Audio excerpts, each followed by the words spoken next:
run. Here they come, they about to blast on us. The black nerds, bloods are rush. I'll turn that podcast up. Friends from the UK with something to say, just talking about everything. From the wonderful nerding world, the reviews they bring. These brilliant nerds give you the word. On the latest movies, animes, video games, and TV series. Call your friends who don't know and tell them what they're missing. Then sit back and relax and listen to Bloods Are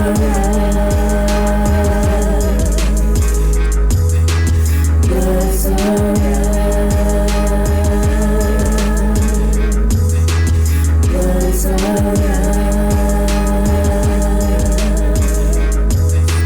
Bloods Are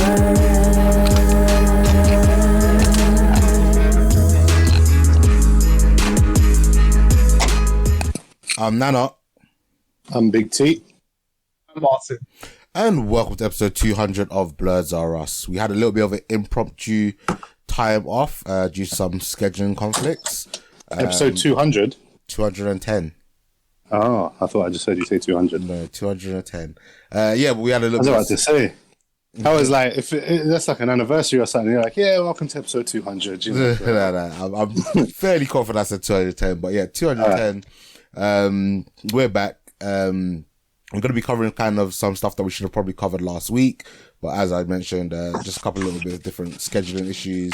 But we are back, and hopefully we'll be back for the next couple of weeks. But yeah, without further ado, let's talk about, what we've been up to, and we'll start with mine. Mine, what have you been up to? Yeah, I've been up to a whole bunch. I mean, see, it's been 2 weeks. Our week since we recorded. Yeah, 2 weeks since we recorded. So, we won't go into too much detail. Just been watching anime, training, watching a couple of movies here and there. I might continue watching the Marvel Cinematic Universe movies. I think the last one I watched was Age of Ultron. Yeah, and I had American football practice today. So yeah, just a bit, still doing what I love doing, still doing what I enjoy doing. Nice. Alright, that's cool, man. Alright, T, what have you been up to?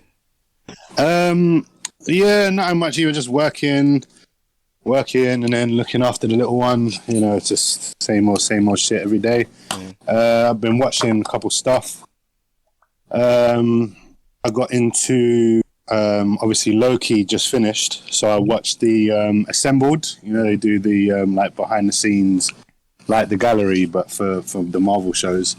So I got into that. I realized I didn't actually finish the Falcon and Winter Soldier one, so I finished that. That one was pretty cool. I don't think I watched either of them, to be honest. Huh? I can't remember if I watched either of them, to be honest. Yeah? No, you should definitely get into it. The Loki one is probably the best one so far out of all the behind the scenes things, because like Tom Hiddleston is so like into this character, boy. Like, remember when he showed up at Comic-Con in costume, in character, and was just like, say my name. Yeah. So then like in this, like where the rest of them, it's just like behind the scenes, so the actors are just talking about whatever. In this, he's like in character still. Like there's like a voiceover of Tom Hiddleston, like obviously being Loki, and he's like reading off these deep like monologues and shit about time, and it's funny, man. It's good though. It's well done. It's very good. And then obviously you get to hear more about like what Kang has got potentially for us coming in the future. So they talk about him a bit, and the multiverse. So no, it's worth watching. It's a good watch. Like I said, it's probably the best one out of all of them so far. And in addition to that, similarly, Marvel have their Legends. So whenever they've got something new coming out, they release like a little couple Legends episodes to kind of catch you up on what you need to know for the show or for the movie. So the most recent one is for the What If show that's coming out next week, I think, 11th of August. So we had an episode about Agent Carter, an episode just about the Avengers Initiative in general, and an episode about the Ravagers from Guardians of the Galaxy. Yeah. So again, interesting watch. These ones are really short. They're like 5-6 minutes each. But again, even if you don't need like updating, like it's good to just jog your memory. But even if like you've got it pretty locked down in your mind, it's good to kind of like, it gives you a hint as to what's going to be important in the show. Yeah. So obviously having an Agent Carter one, obviously we know she has her own episode as Captain Carter, but you know, the fact that they picked her to do an episode of Legends on before this show means she's obviously got some kind of significance. And the Ravagers. Yeah. Well, the rumors is that she's gonna play a key part in the What If series, and you know, even though they're gonna be like kind of standalone, I think there's rumors that there might be like an overarching story, and like she's gonna play quite a pivotal role in, you know, this season and obviously future seasons. Yeah, I heard that as well. Yeah. Same here. She's supposed to be Captain Britain, and there's the whole Captain Britain core from different outside different features of different universes that all converge together. So that's the line of story. Yeah. So her role could Peggy Carter's role could, you know, evolve, become very big. It depends on how they do it, because I think right now it's all speculation. Yeah. No, but yeah, the What If series, I just can't wait to watch the first episode, especially the T'Challa episodes. Yeah. Yeah. Well, apparently, Chadwick Boseman, like this is his last performance as T'Challa. Yeah. He recorded all his episodes, but he's playing like in the different episodes. Obviously, they're all like standalone things in different universes. But he's playing multiple versions of T'Challa. Yeah. So obviously, there's the one where he's Star-Lord. Then I'm guessing there's other ones that take place on Earth where he's just like Black Panther still. So we're getting a number of different episodes featuring him. That we're getting of T'Challa as different Black Panthers or different variants of T'Challa. I mean, I'll just save that for news. I was going to bring it up now, but it's kind of long, so I'll just save it for news. I've got some news about the What If show, but we'll get to that. What else have I been up to? Okay, so I wasn't on the previous episode where you guys talked about Masters of the Universe, or as I like to call it, Mistress of the Universe. It was okay. It wasn't quite what I expected. It was very like girl power. I mean, to have a He-Man show where He-Man's not in it, kind of dumb. Although I noticed after watching it that they took He-Man out of the title. It's just called Masters of the Universe. Yeah, it's not called He-Man Masters of the Universe. So I believe originally the toys were called Masters of the Universe, and for the cartoon it was titled He-Man and the Masters of the Universe. So I think they've kind of gone back to, again, I'm not an expert in He-Man or stuff, but I think they've just gone back to what it was originally. Yeah, I mean, it was okay. It wasn't bad. Like, I like Mark Hamill as Skeletor. I wish he was in it more. I feel like the ending saved it. Like, that ending was really good. So I am kind of looking forward to part 2. But part 1 was just, I mean, and there's been a whole big backlash because of it. Kevin Smith has been taking shit online. Everyone's saying how he's betrayed the fans and he's like joined this Hollywood agenda to, you know what I mean? So there's all like some politics going on behind the scenes. I just think they tried something, because I watched did you watch the after show? Yeah, I watched the after show. I watched that, and Kevin Smith was gassed. Like, he was so proud of himself. He was like, "Can you believe it? Not only did we kill He-Man, we killed him twice." And I was like, "But bruv, like that's not good. It's not good. Why would you do that? That's like having, I like having Superman and then making it all about Batman. Yeah, we killed Superman twice. we killed Superman twice, and the film's actually about fucking Lois. Nah, mate, we don't want to see that. We don't want to see that. We came to Superman, see Superman. We came to He-Man, see He-Man. Yeah. And what took the piss, is that like they made all the men bitches as well. Like they made all the men bitches, top bitches. Like the man at arms or man of arms, whatever it's called, the original one, her dad. He got like disgraced and banished from the thing. And then even later on in the show, when he's like down to join the team again, he's like, yeah, I'll do it. They're like, no, girls only. Like, we don't want boys on this team. Like, they took the robot instead. Like, and even though it had like a guy's voice, it's a robot, so it don't have a gender. Do you know what I mean? So they're like, yeah, that's fine. We'll take the robot. They had that little magic creature, again, sounded like a guy, but he's a little creature. So they're like, yeah, we'll allow you. But apart from you two, it's all girls only. Do you know what I mean?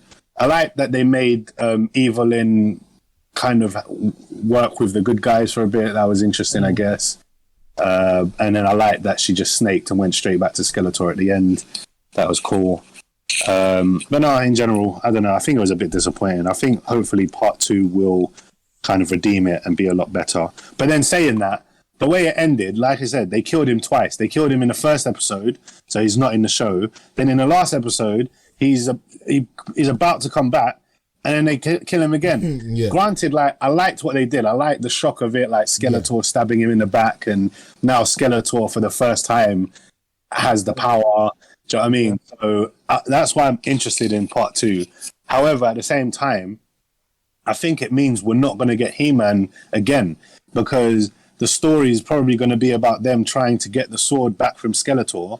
And if Adam doesn't have the sword, then he can't be He-Man. No. So he most likely won't be He-Man again till the last episode when they get it back, and then he turns to He-Man, and then they have the final showdown. But that's shit. Do you know what I mean? That's not what we want to see. We want to see He-Man. Like, I came to this show for muscular men. Do you know what I mean? Yeah. That's what I want to see. Yeah. So, yeah, anyway. Before we carry on, so for those of you that might be listening for the very first time, we at Blurs R Us have a very unique rating system. We call it a chicken rating system. If we think something is dead, it gets bones. There's a quarter chicken, half chicken, 3-piece. If it's a creme de la creme, it gets a whole chicken. So what would you rate He-Man and the Masters of the Universe? What would I rate it? Oh boy. Purely for that ending, is why it's getting this score. If it wasn't for the ending, it would have got even lower. But just because of that ending and it's intrigued me for part 2, I'm going to give it a quarter chicken. Right, cool. If it weren't for that ending, this show would have got bones. That. Trust me, that ending saved it for me.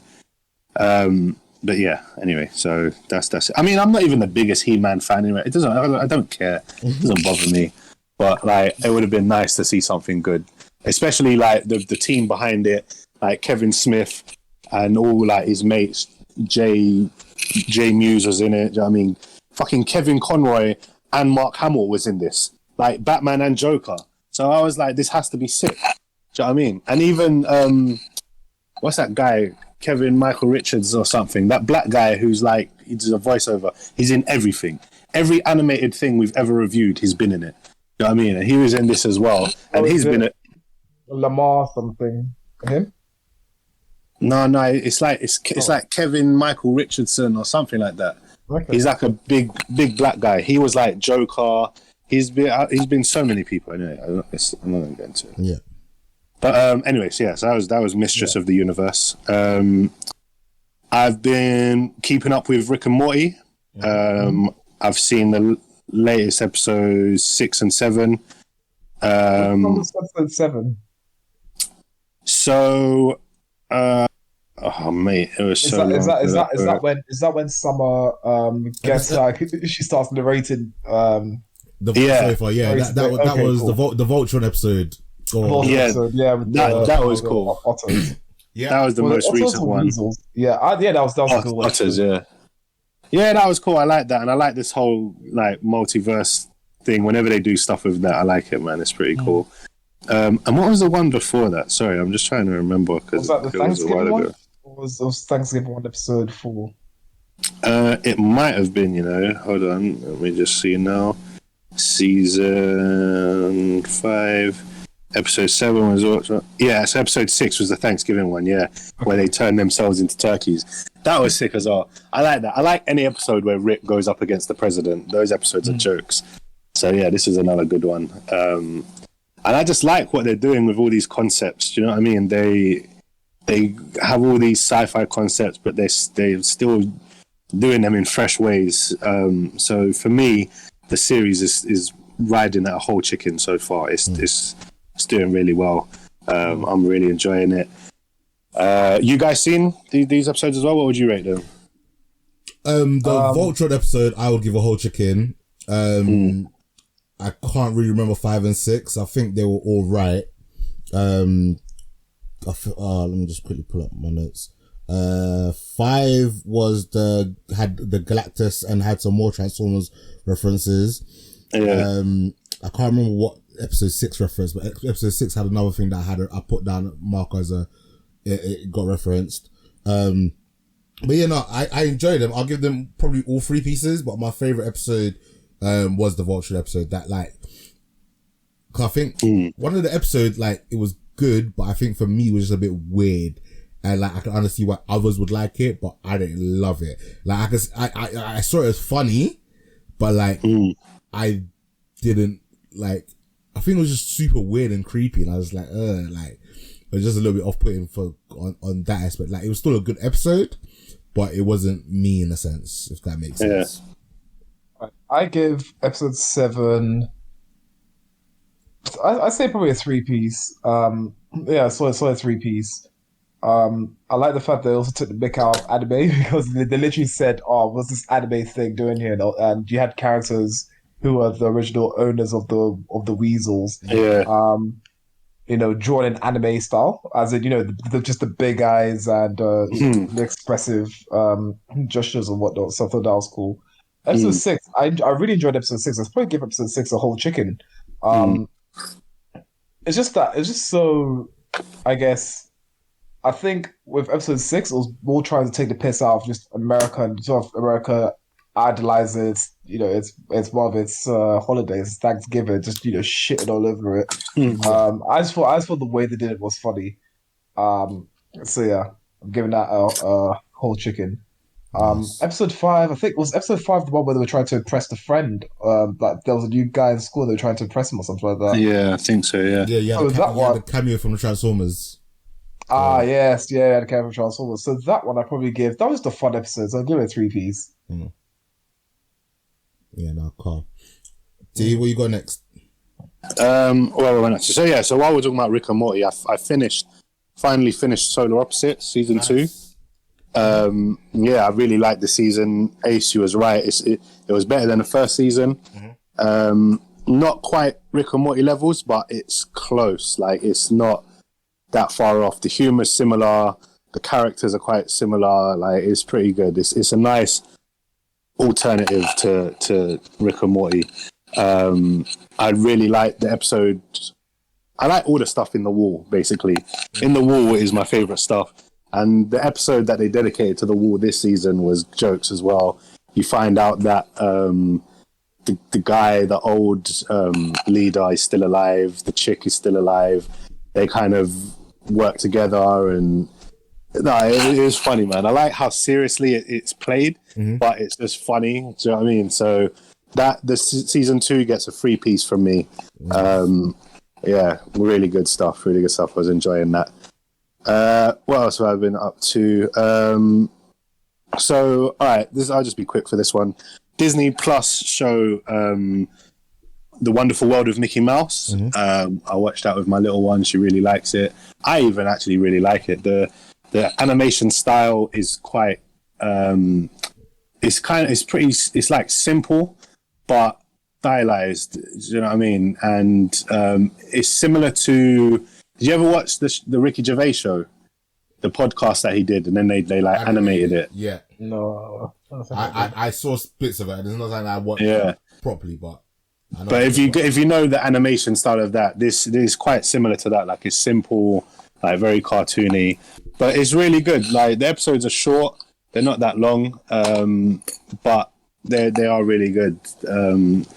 My little one loves watching them as well, so that's cool. I'd recommend for anyone to get into that. Season 1 had finished. Well, not finished. I thought it was finished.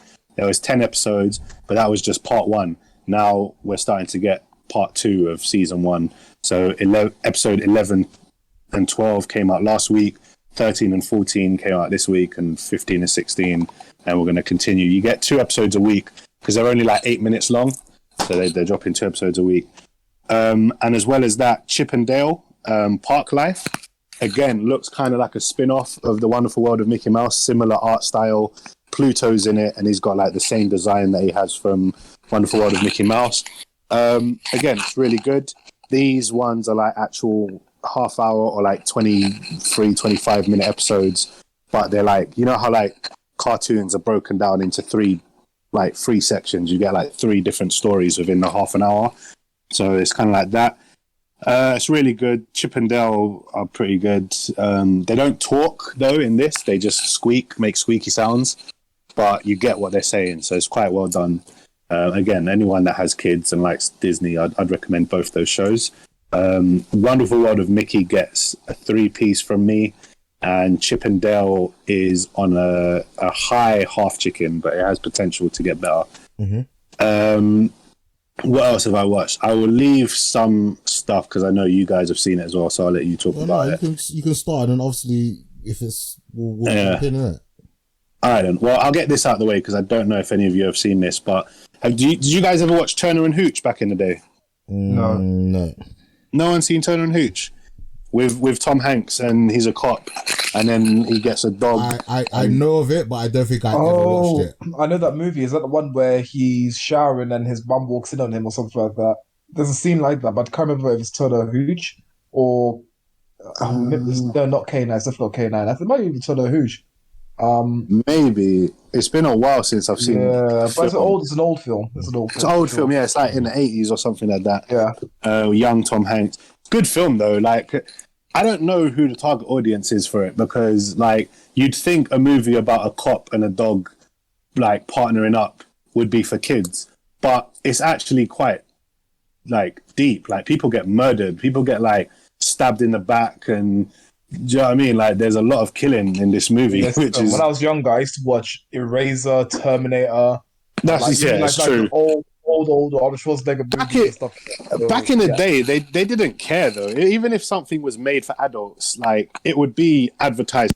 Like I swear, RoboCop and Terminator and stuff like that had Happy Meal McDonald's toys and shit for Terminator. And Terminator was mad one, especially the TV series. I still remember that 3-tit chick. I go to the bar as a chick with 3 tits, and like, oh yeah, I say as a kid, I think I was maybe 6, 7 years old when I watched that. So to this day, I remember a 3-tit chick in that season. So yeah. Anyway, let's continue. Blows your mind. But yeah, so anyway, Turner and Hooch, the original one. I'll just remind you if anyone that has seen it or if you haven't seen it. It's about a guy who's a cop. He's like a veteran, like detective. He's like a top guy. He's very like neat and clean and likes things proper. There's an old guy that works in like a junkyard or something on like a harbour, and he's got this dog Hooch, who's like this big slobbering nasty dog. Yeah, it's a German Shepherd, no? No, I don't think it's a German Shepherd, but then at the same time, I don't know what dog breeds are, so it could be Saint Bernards. I think it actually is something like that. Yeah, that sounds more right. Yeah, that's a big dog. So it's like the biggest, ugliest, slobberiest dog. Like imagine Beethoven, but worse. Yeah, like so. Basically, this old man in the harbour gets murdered because he witnessed the crime, and then Hooch and the detective, like Turner, they end up working together because the dog saw the murder. Like he's the only witness, so he helps him like track down, and so like it's really good. It's a really good film. So Disney Plus have made a TV show of Turner and Hooch. I wasn't sure what to expect going into it. I knew they was making it, but I hadn't seen anything. I hadn't seen any trailers or heard any news. I just got into it. They've got Drake and or Josh. Which was the fat one? I don't know. I never watched Drake and Josh. I think it was Josh was the fat one, but the actor became super slim. He's super slim now, like, and he's actually he's done well for himself. Do you know what I mean? Considering Drake was the sexy, like, ladies' man who you would have thought would have done well out of that show. Josh is making Disney money, and Drake is, I don't know, in prison somewhere. What's he doing? Child allegations. Yeah, so he's either on trial. Yeah. So it's not going well for Drake, but Josh is doing his thing. So anyway, I didn't know what to expect going into it. I thought it was a reboot. So when I was watching it at first, anytime there was like differences, I was like, well, that's not how it was in the original. I was like getting annoyed because I was like, they've Disney-fied this. Because like I said, in the original, he gets the dog because the old man gets murdered, and so he has to take the dog to help him solve the case. In this, he just gets given the dog randomly by his sister, and I'm like, but that's not as good. Do you know what I mean? But it turns out it's actually a sequel. Like, he's got the same name, Scott Turner, but he's like junior. So they kind of make a lot of references to the original movie, which I appreciate. Like they talk about their dad. So this is the son of Turner, and spoilers for the original Turner and Hooch, but the dog Hooch dies at the end of that film. Yeah. And he ends up getting another dog who he names Hooch as well. So the Hooch that's in this one is the puppy that you see at the end of the first one. Doesn't the dog get shot in the first movie? Huh? Doesn't at the end the dog get shot or something? Yeah, he gets shot, yeah. I think I might have seen this, I just don't really remember. You've probably seen it, man. Everyone's seen this. Everyone knows Turner and Hooch. Even if you haven't seen it, you've seen scenes or you know of it. Do you know what I mean? So this is more of a sequel. It's pretty good. I would give it... There's been 3 episodes so far. I'd say they vary between like half chicken and a 3-piece. Episode 2, I think I enjoyed because they kind of did like a Die Hard parody. Because every episode has like a title that's kind of like you know what Rick and Morty do, where every episode it's like the name of some movie or the name of some pop culture reference, but they just put Rick and Morty's name in it. Yeah. This does something similar. It takes like movie titles but puts like dog or some kind of dog related thing.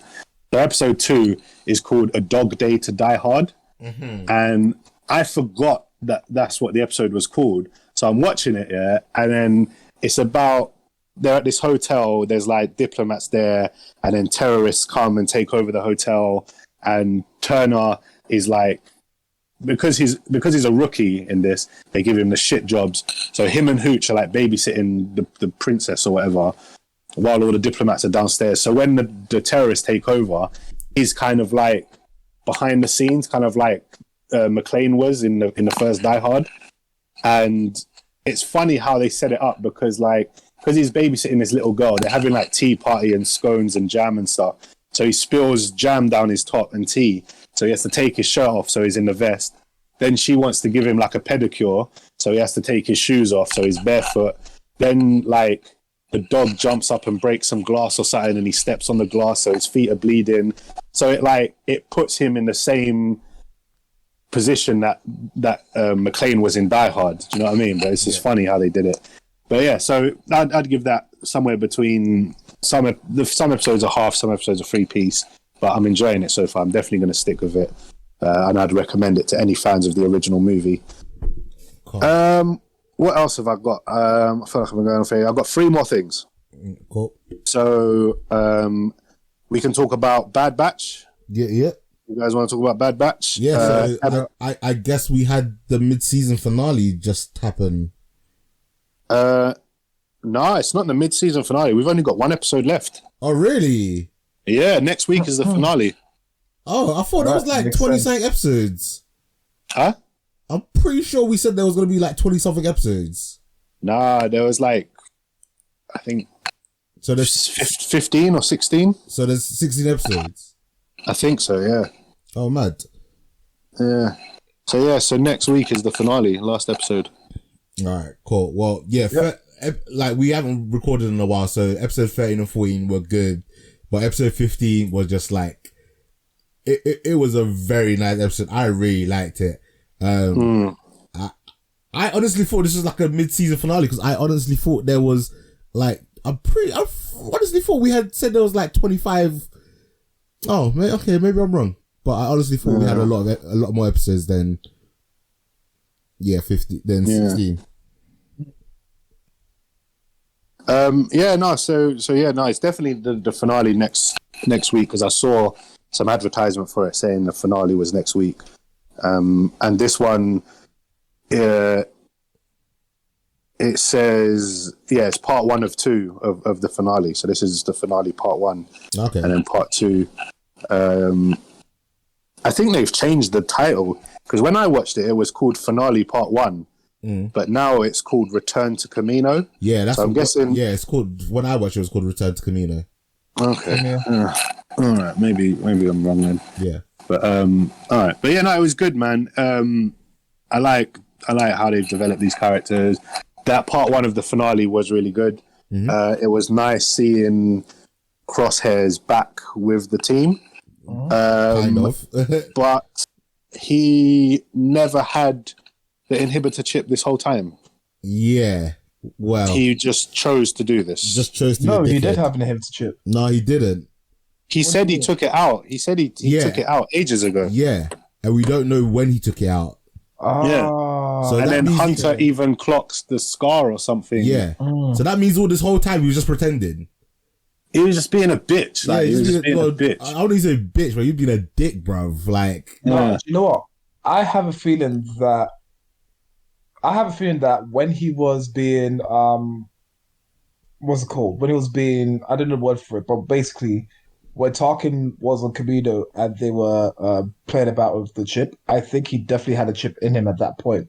I think when it was one of their later encounters on that broken up starship, I think when because obviously he got knocked down because of the engine, right?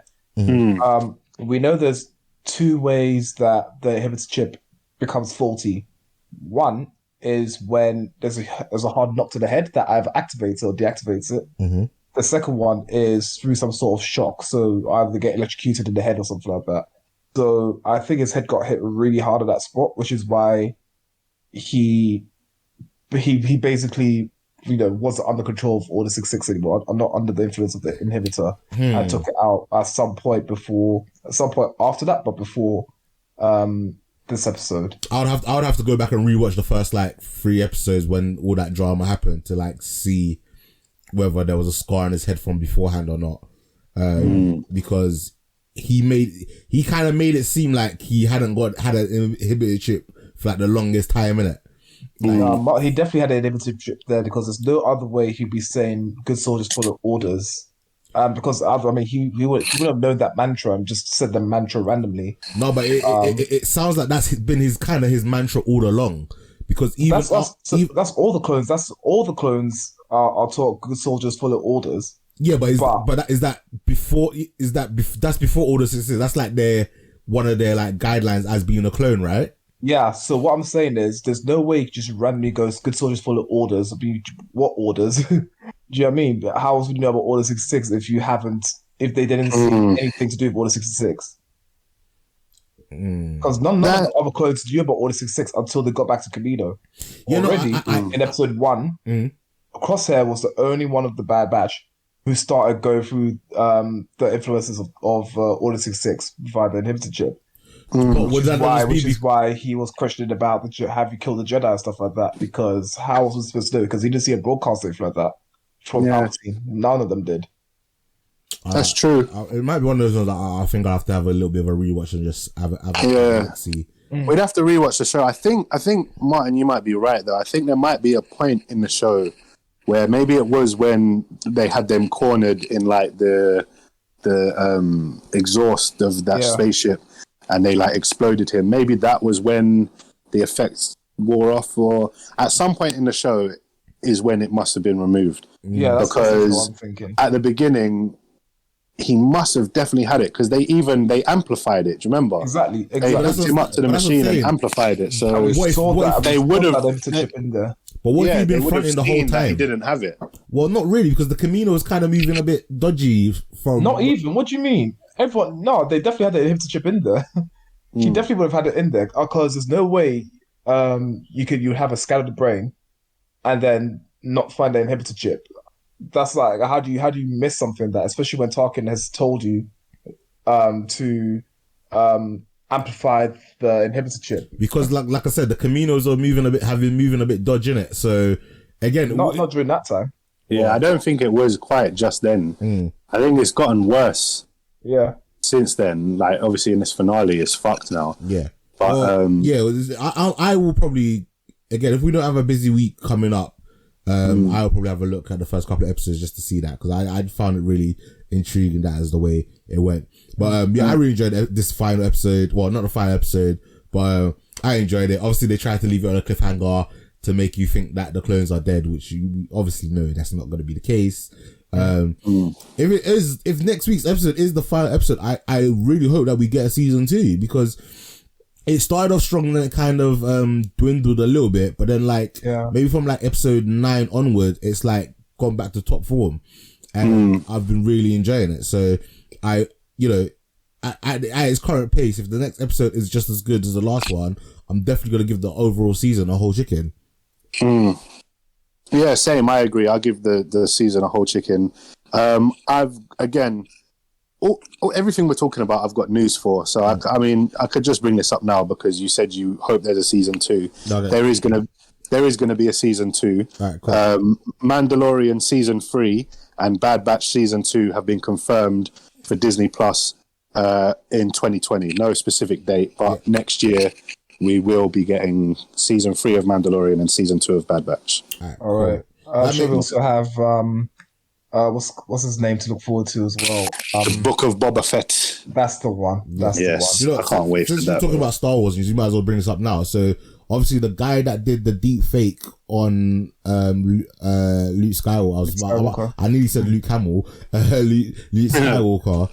He's obviously been hired by Disney, and obviously that is big, because I think that just means that we're gonna, in season 3, we're gonna get a lot more of Luke Skywalker, and they've obviously got him to come and fix up the deep fake so it looks even better than what Disney did. That's a good point. Because Disney didn't do deepfake last time. I know we discussed this last time as well, but Disney didn't have the deepfake route, which we said would have been better.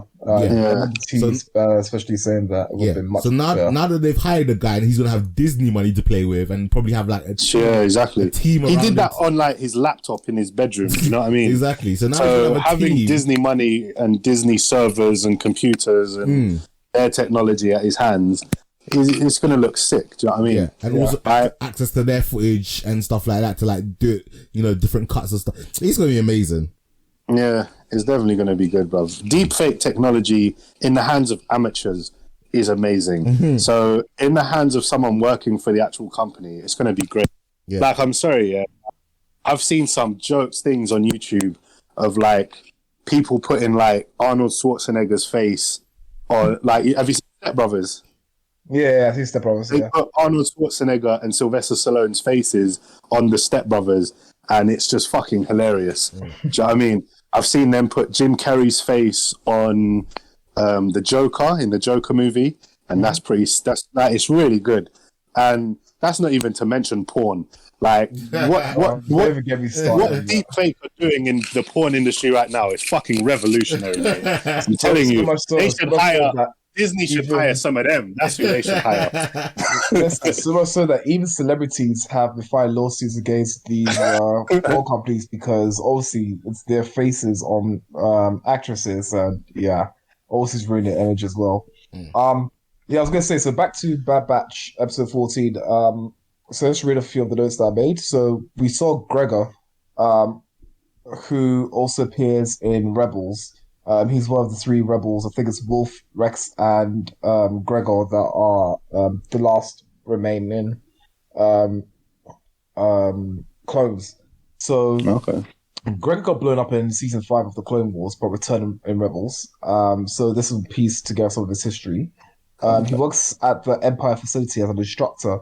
He explains that these new troops were from all of the galaxy. That's the TK. What's we're looking for? TK assigned troops. So he also says that they're being so even though he's teaching them, he's not teaching them everything. So perhaps some sort of early sabotage and explanation as to why they're bad shots and not very tactical. And Gregor realizes that because he's training his replacements, he wants out. So Rex wants him saved. And I believe that Rex is sort of training or creating his own either clone rebellion army or just a rebellion army to go up against the Empire. So the young clones, for example, that we see in Kamino are going off-world. So they may end up even being recruited by Rex. So there's that to look forward to in season 2. I'm positive that we'll see something like that happen in season 2. The Kaminoans' contract has been terminated. So Palpatine is, in this episode, we see that Palpatine is moving on from the clones and onto stormtroopers. Yeah, that was pretty cool. I like exactly. I like that. I didn't realize that was something I wanted to see, was clones versus stormtroopers. Yeah. That's actually pretty interesting. Yeah, I'm down for that. So because this is all, obviously the TK classification is new, Tech doesn't recognize it in the episode. And they also found out that in the facility there are only 50 clone troopers and 1,000 TK troopers, which means that obviously it's some sort of trade facility or just just pumping in new troops. So we also know that the Empire sort of recruited all over, and Palpatine's thing out as all over the galaxy. And Palpatine's thing was not quality but quantity, because he wanted to be able to crush a rebellion army as quickly as possible. Rather than relying on clones, because also clones with inhibitor chips, he knows that okay, at any moment in time these guys will change their allegiance. So let me pay attention to people, recruit people all over the world, because then they can tell me different things about where they are. They could blend in better with their environment and things like that, because they're locals to those parts of space. Like I said, to crush rebellions just with sheer numbers. This is a very interesting episode. We saw a good Easter egg where we see Scorch of Delta Squad from Star Wars Clone Commando shoot at Gregor. He gets taken out during the exchange. And also in the early episodes, we hear comms chatter directly from the game, which covers the events of the Clone Wars from Geonosis to Kashyyyk. So I thought that was really, really cool. That's pretty cool, yeah. Because I recently played Star Wars Clone Commando. So I was geeking out when I heard the radio chatter and then saw Scorch. We also see in the Clone Wars, we see 2 more of the clones from the squad. I think one was Boss and the other one was I can't remember the name of the other one off the top of my head. But again, this is something really cool because I think it's Kevin Feige who's a massive fan of Star Wars Clone Commando. So him putting these clones in there, it's like obviously he's a fanboy at heart there. I like that Omega has her abilities have improved, so she's actually now flying or can fly solo, which is what she did to help Abash escape. I don't know if anyone noticed this, but did anyone realize that the music has started to sound more like the original trilogy? So like between the music trilogy that's from the original trilogy from episode 4 to episode 6 movies. If you didn't pick it up, then if you go and rewatch episode 14, you will definitely hear that the music starts to change and sound a bit more like that. I give this episode a whole chicken. Nice. Just because of all the things that are happening in there, everything that we've learned, and actually seeing the transition of the clone army to now the stormtroopers. I think it's pretty good. It's all the political shifts and things like that. That's why even the Kaminoans are starting to feel wary about it. I keep saying it's leading up to the Battle of Kamino will be clone trooper versus clone trooper. So it'll be the 501st versus the Kaminoan clones. We might even see Darth Vader make an appearance and wipe out the Kaminoans. Who knows? But yeah, that's it. So whole chicken for me. Cool.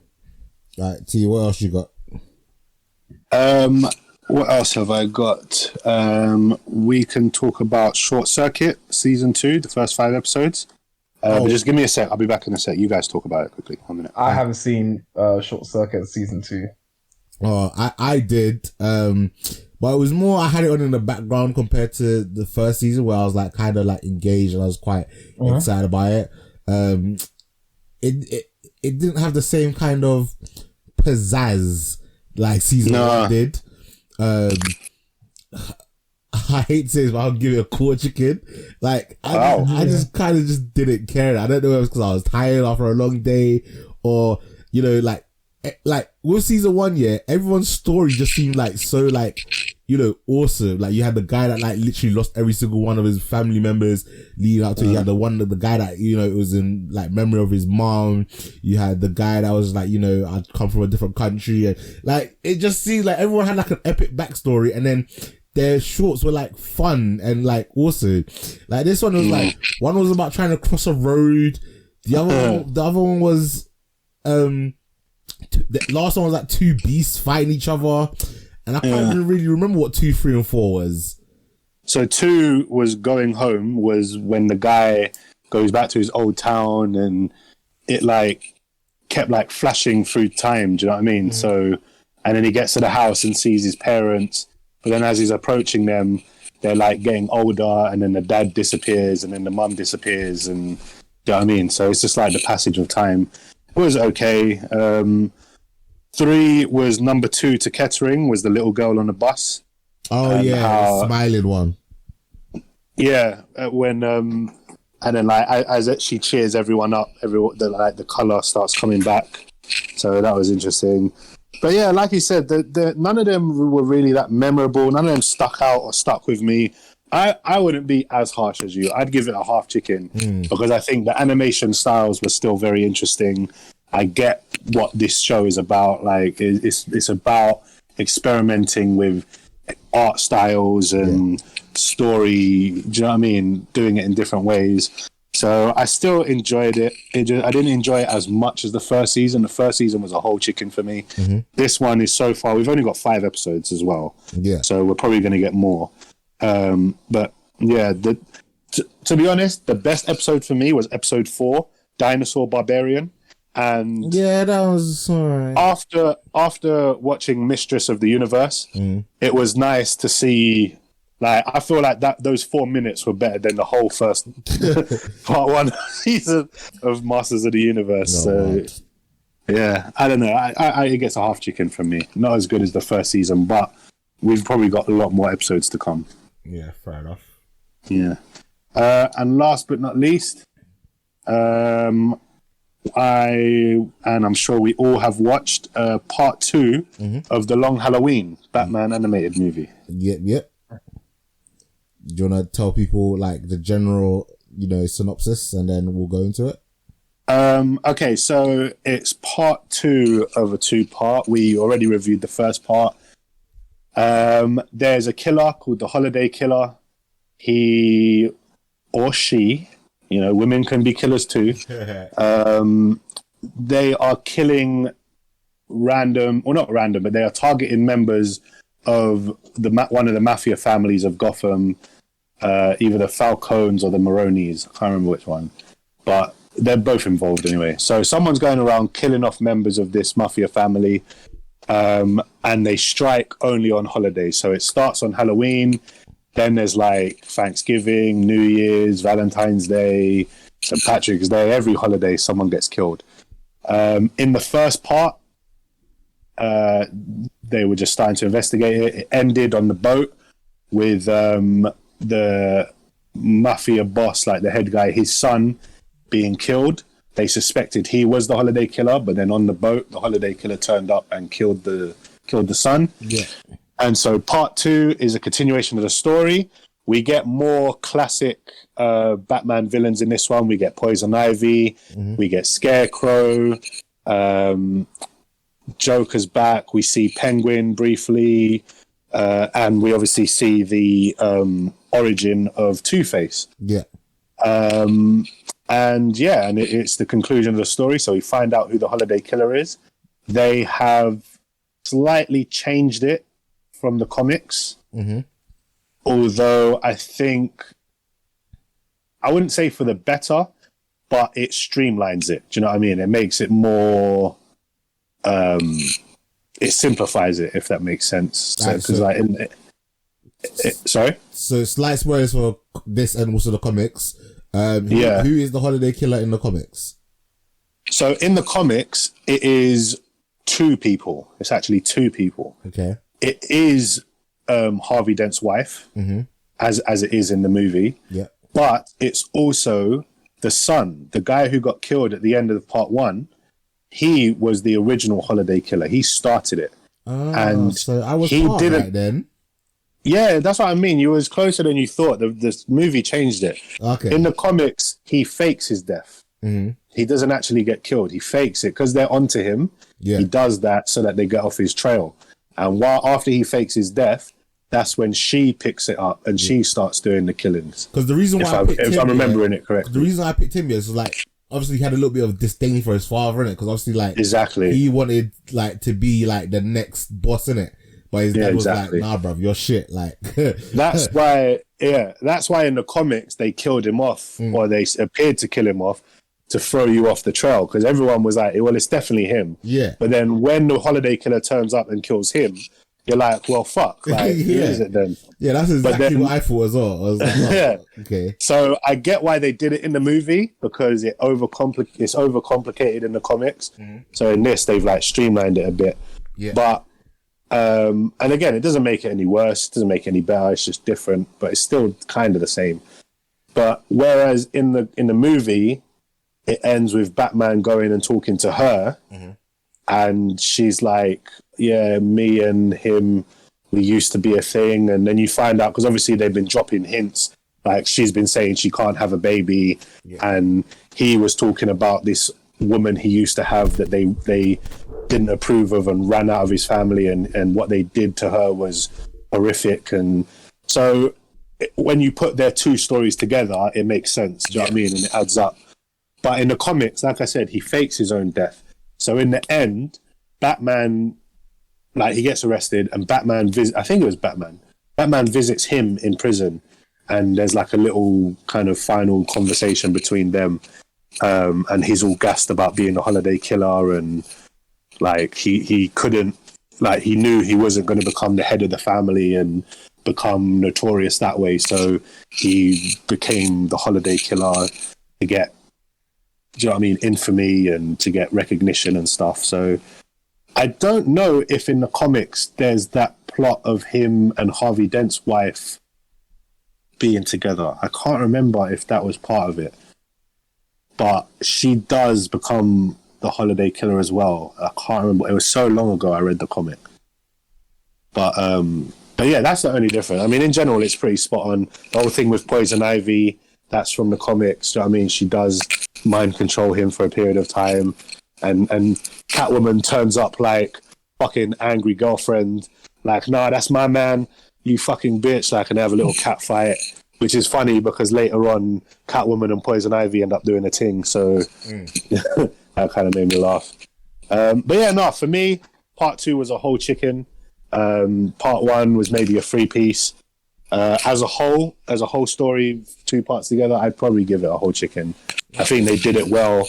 There was no any stupid shit that they added, like in The Killing Joke, when they fucking added a whole storyline for Batgirl where she has sex with Batman. And I was like, what the fuck kind of was not needed pedo incestry is this? Like, they're the Bat family for a reason. Do you know what I mean? still that movie, that Batman versus Superman. Yeah, true. But that's not saying much. Yeah. That's not saying much. I like this one less than the first one. Really? I can't remember what I gave the first one. I think if I gave the first one a 3-piece or a whole chicken, this one's probably going to get a half chicken. Really? Yeah, I just didn't vibe with it as much. Like, the whole Poison Ivy and like Batman be missing for like, what was it, like 6 months? Like, I felt like, you know, she would have put that together a lot quicker. And then also at one point I was just like, all right, where's Alfred? Like, Alfred would not be letting this happen. And I was like, okay, Alfred's under the spell as well. But I was just like, I didn't really buy that, like, Batman would be out of commission that long.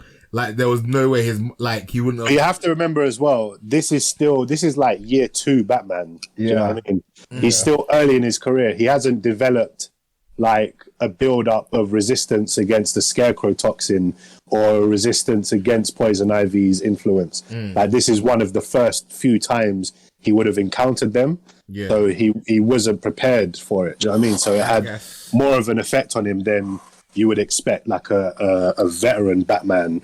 Obviously, he's been through this. He's built up the tolerance. He's got the antidotes and all that shit. Like in this, you saw clearly he he must have been in contact with Scarecrow before because he had the gas mask. Yeah. But then Scarecrow is now he's injecting it, and Batman wasn't ready for that, so it got him. Do you know what I mean? Yeah. So it's still early career Batman, which is probably why he's being affected by stuff more than you would expect him to. Yeah. No, that's fair. Martin, what were your thoughts on this, and what would you rate this? Yeah, I think I'd give it I'll probably give it a 3-piece. Yeah, it's a good movie. I like the fact that it followed the comics fairly closely. I really like the whole suspense to it, sort of trying to figure out who it is that is the that was the killer, or the Halloween killer. I liked all the intricate parts to it. So look at the mafia families, look at especially Falcone's family, the things that they went through. Batman / Bruce Wayne trying to solve things, Poison Ivy having a hand in it and whatnot. And find out it's all sort of connected because you had Thomas Wayne who worked with Falcone when he was a doctor and stuff like that. So all that just plays into it. So I thought that was really cool how everything's that nicely connected and like that. So yeah, I thoroughly enjoyed the movie. The voice acting was pretty good as well. The guy that did the Joker was definitely channeling Mark Hamill. Like it was pretty close to the animated series Joker voice, and Batman as well. I thought Batman's voice, all the voice acting was top. Was on top form. I feel like in this, it was really good. Awesome. But yeah, awesome. So that's my week. Calm. I'm gonna be quite swift of mine. Too Hot to Handle Brazil. I watched the second half. Oh my days. This has been the best season ever. Like the drama, the madness, the argument. Like this literally, yeah, trash TV, but fucking hell, it was absolutely amazing. Absolutely loved it. It was just an epic. Oh, so much happened, man. I know you guys don't really do trash TV like this, but what I'll tell you, yeah, this show will suck you in, yeah, and you're just gonna be so vexed at the people, but at the same time you're rooting for them as well. Mate, it was dope, man. I really enjoyed it.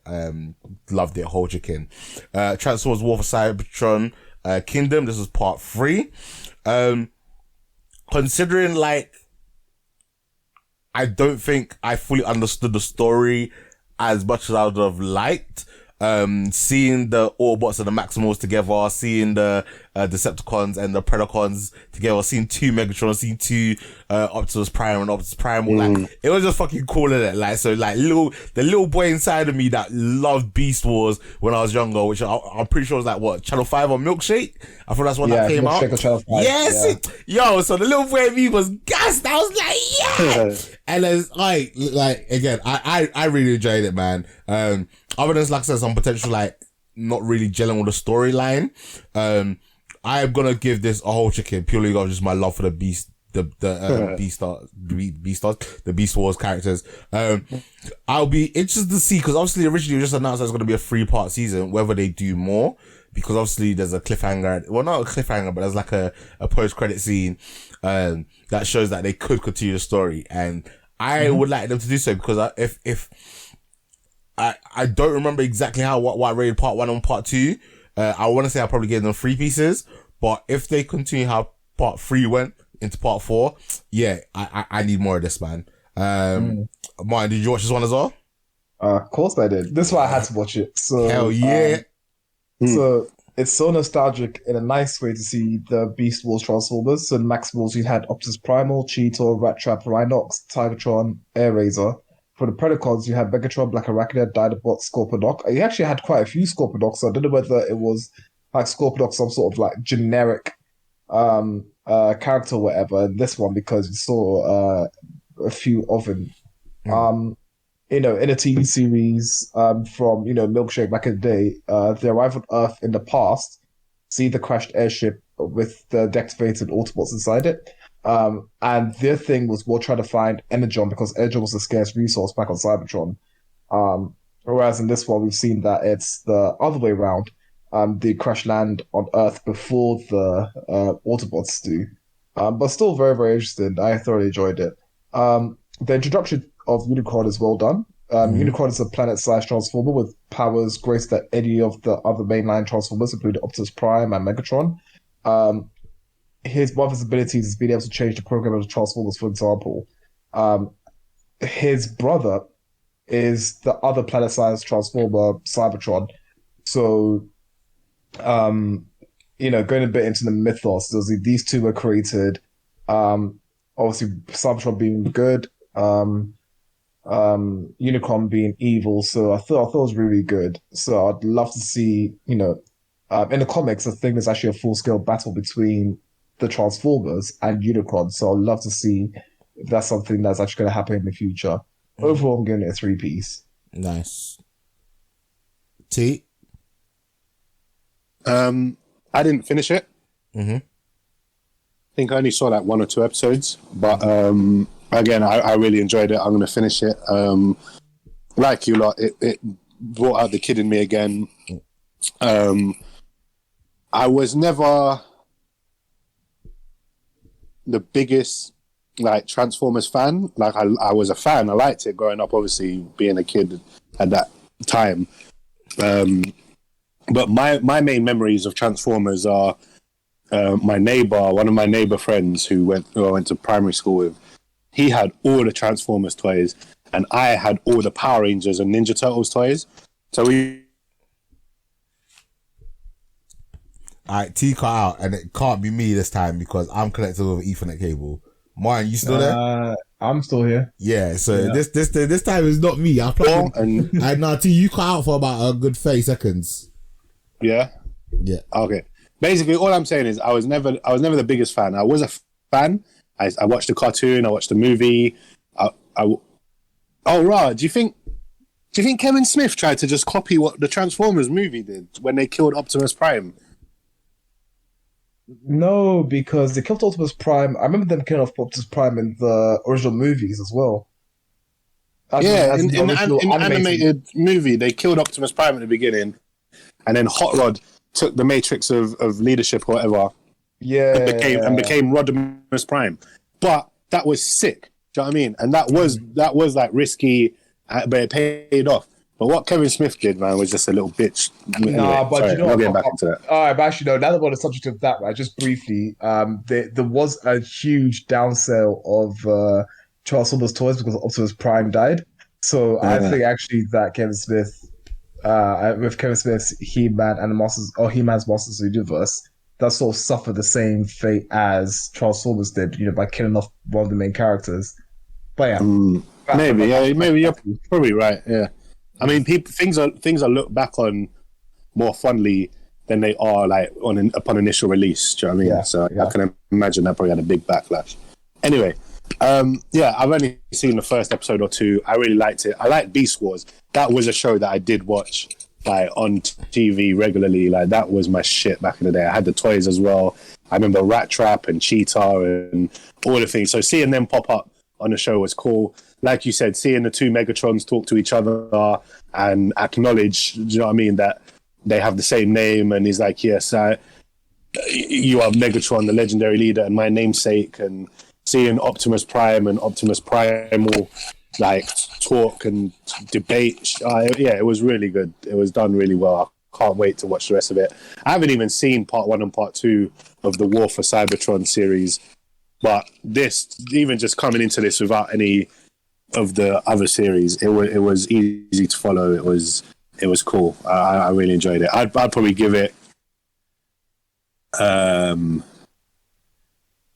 probably a 3-piece so far, just for the nostalgia and the excitement of seeing like it's like a crossover. Do you know what I mean? It's like an MCU style crossover. I don't remember ever seeing the Autobots, the Transformers interact with the Beast Wars. Do you know what I mean? So to me, this is something new and really cool. Like I'm really looking forward to finishing it. Nice. Yes, I'm looking forward to hearing your review once you fully finished it. So do you know what? The last time we recorded, I didn't even realize that the MODOK episode 10 was actually the finale. I definitely want a season 2 of that. especially like with the way it ended, we should be getting a season 2. I do think that for me personally, the show hurt itself by giving it to us week to week, because the first 2 episodes were great. Then I think like all the way up to like episode 6 was a bit shit.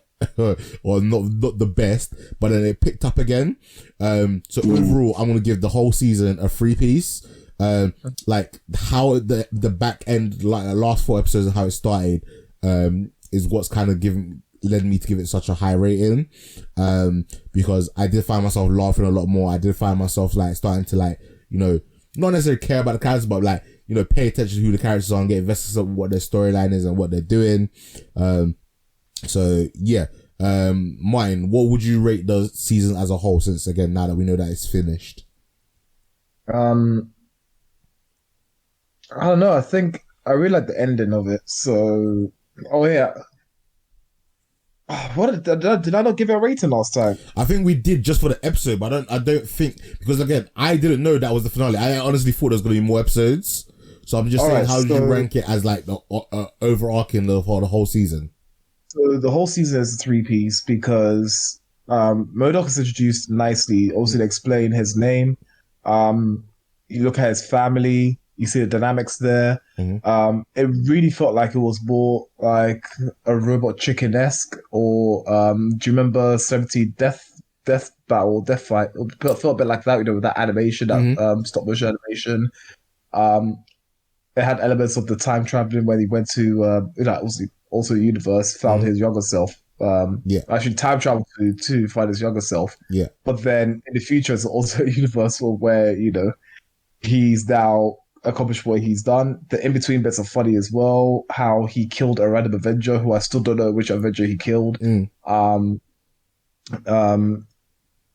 know, you see a lot of things that, you know, that are straight out of the comics, and it's done in a fun way. So overall 3-piece. I am looking forward to season 2. I did think I would. But overall, I think from episode 1, it's, you know, the story was a bit, I guess, all over the place, but it's somehow managed to connect itself back in the last few episodes. So nice. Yeah, 3-piece, and can't wait for season 2 to come out. Dope. T, you there? Yeah. I don't think he is. Just quiet, man. All right. So, last thing I want to say is that I was chatting to one of the guys who left over on Army Rodimus Prime, and he was just asking me about different animes that he's like, different anime that I would introduce to him. And I gave him a whole boatload, and he's been watching My Hero Academia, and he's really enjoying it. And like, for me, yeah, like, I like having American friends because sometimes I just can't get to sleep, and all my UK friends are asleep, or people that chat to you. So having Americans that are just wide awake and already chat, like we must have talked for maybe like 45 minutes just on anime and stuff. So yeah, that was pretty cool. And the other day as well, I was chatting to Eric and just talking about houses, and the value of what a house costs in America compared to the UK is absolutely crazy, man. Like for like, let's say 500k here, yeah. Like, you could, like, almost buy, like, a fucking whole ranch and, like, a 7-bedroom house in America, in certain places, man. It's just absolutely crazy. Yeah. Very wild. Because he showed me, like, one house here that looked like fucking the Fresh Prince of Bel-Air's house. And it was, like, I don't know, maybe, like, $600,000.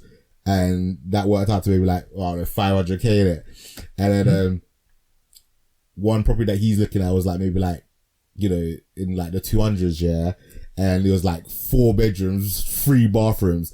And I sent him a picture of like a 4-bedroom house that you could get in the UK for like 200,000. And it was like a shed.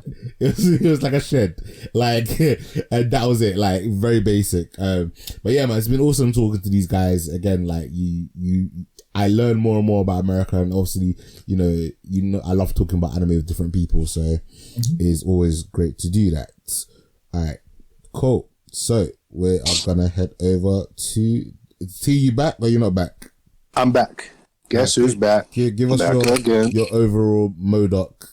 I haven't finished it still. You haven't finished it still? All right, no. I wanted to get it finished this week, but just time. I didn't have time. I had so much other stuff to watch. All right. But I'm gonna get to it. All right, no worries. All right, cool. All right, let's get it. Time for some news.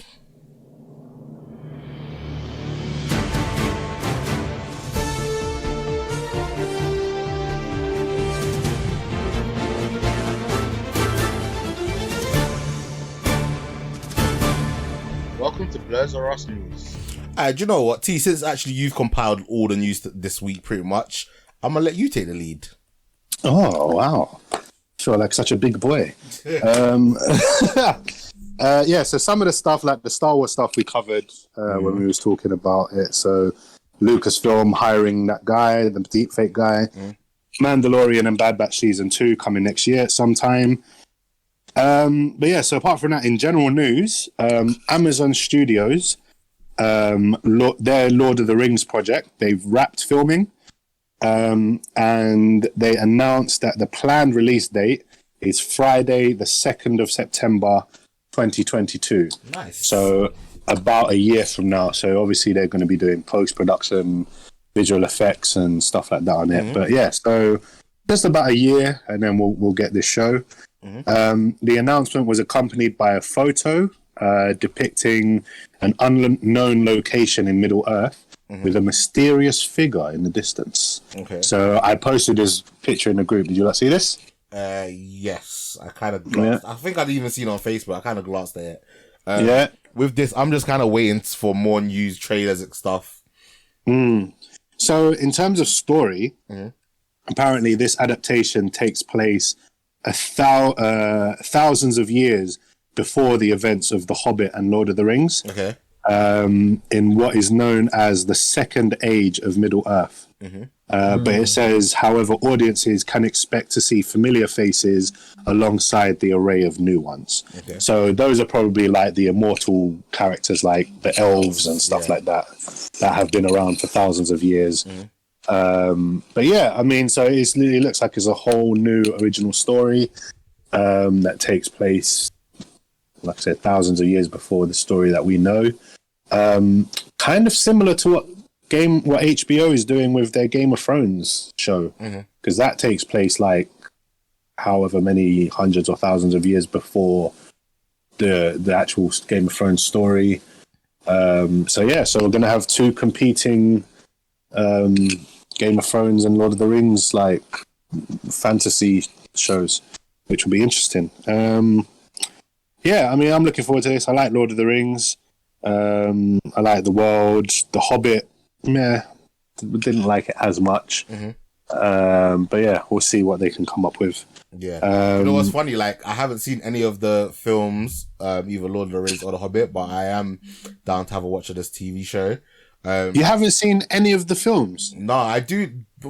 You know me, man. I'm what do you call it? I am very, when I say I'm not going to watch something because it's diverted from the books, I normally quite stick to it. And at the time, again, because obviously I've heard that, you know, when they first released them, you know, they'd cut a lot of stuff out, but obviously they've now like done extended editions where it's like, each movie is like 3.5 hours long. And it's like, God, because I can't remember what year I was in when I read those books, but I read all the Lord of the Rings in it. I never read The Hobbit, but again, I was just like, well, if I have not seen Lord of the Rings, and I say to myself, you know, one day I'm going to read The Hobbit before I see the movies. I just didn't bother. But before, I've got a year and a bit till the series comes out. But I will, you know, go and watch. Like, I've seen maybe one or two little clips from some of the fight scenes, from the movies, but in terms of sitting down and watching them from start to finish, I've not done that. Same with the Harry Potter franchise.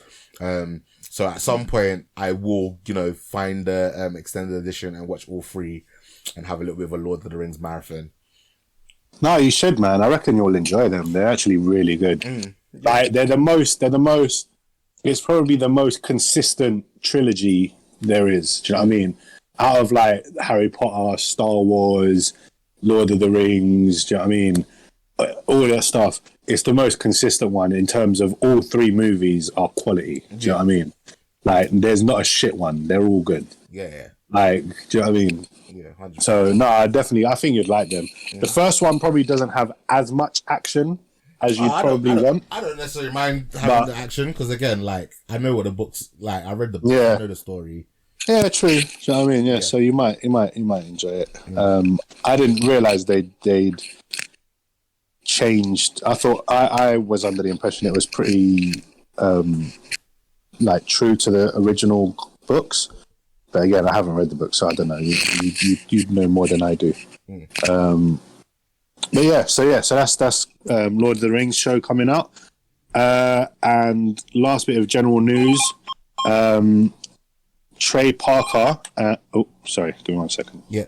So Trey Parker and Matt Stone signed new deal to extend South Park through season 30 and make 14 original made-for-stream movies exclusive for Paramount Plus, starting with 2 films in 2021. I have not seen every single episode of South Park, but I do enjoy South Park. I was the child whose mum wouldn't let them watch South Park when it first started. Obviously, in older life, I've watched them. I've watched the movies. I completed the first game. I got the second game, but it wasn't as good as the first one. So I didn't. It wasn't, was it? The first game was amazing. The first game was sick. The first game was dope, man. So the first game, the stick of truth. That was the first one. That was amazing. Yeah. And that one even had like, again, I don't know if the second one did, but the first one was tied into the show because there was an episode, and then it like had them all dressed as like the wizards and stuff doing Yes, shit. you're right. It did. And then it ended with them like grabbing the stick and saying, this is the stick of truth. And then like that obviously led into the game. Yeah. Whereas the second one, they made it about superheroes. But I think they just changed up the gameplay mechanics too much. Yeah. And it wasn't as fun. Like, whereas the first one was just a straightforward like RPG kind of thing, turn-based RPG. The second one, you could like move the pieces around, like move the characters around the area, and like you had to tactically move them and position them in the right. It was too much. Do you know what I mean? Was it a bit like Fire Emblem in a sense that you move your characters around the map and then I think it was a bit quite Fire Emblem-y, the second one. Okay. At that time that I started playing, I'd never played a Fire Emblem, so I was a little bit put off by it. In saying that I did play the Fire Emblem, I want to say 3 Kingdoms. I just didn't complete it because like another game came out that I liked better and I started playing that. So that is a game I need to go back to at some point and complete. All right, but that's good news. I'm genuinely looking forward to more South Park because I really like South Park. Didn't really get into it until I was a bit older. That again, like having parents that there's certain things like I actually watch in the house and whatnot. But surprisingly enough, when I turned 18, my cousin who was 14, he managed to get a DVD. I think it was season 19 or something of was it? Maybe even an older one, maybe season 15 or 16 of South Park. Yeah, and I was like, this kid does not realize to have a DVD of South Park. It was the Christmas special ones where there's the whole Antichrist being born and the animal orgy and all that business. Good stuff. So yeah, journey yeah, and the good thing about it as well is that it's coming out on Paramount Plus, so it's all going to be streaming, which means we can to all the pirates out there, this would be good times. But yeah, so I think we're on season 20 something right now, maybe 24 or 25. Yeah. So we're getting we're going to be beyond season 30 after this deal, and 14 original movies, starting with 2 films this year. So yeah, I mean that's a lot of South Park. I'm up for it. I love South Park. I've always loved it. It's funny, my dad used to hate it. Like, he used to just think, it's just that stupid show about kids swearing. Like, it's not funny. What's funny about that? But when I think Team America turned him around on it, because he watched Team America and he loved it. And I was like, that's the same people that made South Park. So he started watching South Park, and then he gets the humor now, and he's like, no, it's actually very clever. Yeah, it's very smart humor. Like it's one of those things where on the surface it looks dumb and stupid, but it's actually very smart, very well written, and the quality has maintained. If anything, is better than it's ever been. Do you know what I mean? Like, the quality of the episodes haven't dipped. Like, it's not like Simpsons where it's like, South Park used to be great, and now it's just like they just still make it for the sake of making it. No, South Park is still in top form. Like, it's really good. Yeah. Like, did you guys see the lockdown episode? I saw Yeah, the the lockdown episode. special. Yeah. That was very fucking good. joke. So that was so funny, man. I like that. Very good. Right now, this current season is doing very well for me. I'm enjoying every single episode that's coming out. I think there's only maybe 4 episodes up now. And each one has just been funny. You know, it's because, again, South Park parallels real life in so many ways. So, yeah, it's just a great watch. It's just satire, you know, it allows you to take the piss at certain things, take the piss out of things that are most sacred to us, like, you know, religion, politics, etc., etc. So, yeah, it has not suffered from the pandemic. I think it's only gotten better. Yeah, exactly. But yeah, so yeah, that's good news for South Park fans. And yeah, that's general news. So we can move on to comic book news now if everyone's ready. Yep. Let's get it. Cue the music.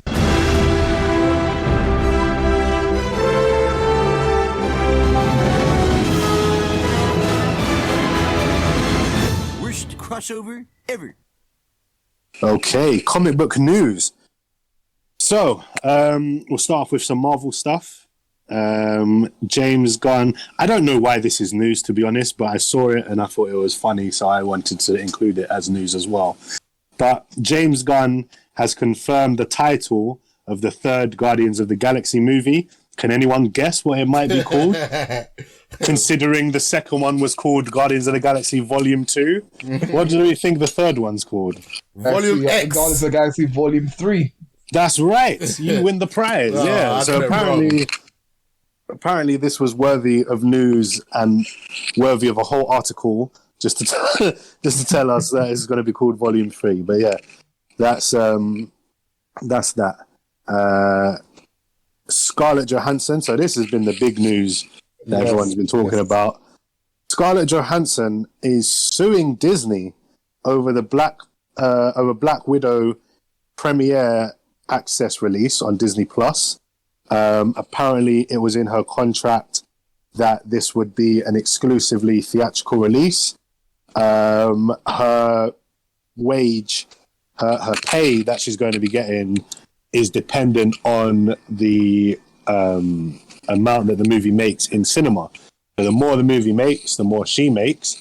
So she's like, releasing it on premiere on Disney Plus is taking away from the numbers who would have seen it in cinema, which is taken away from her pocket.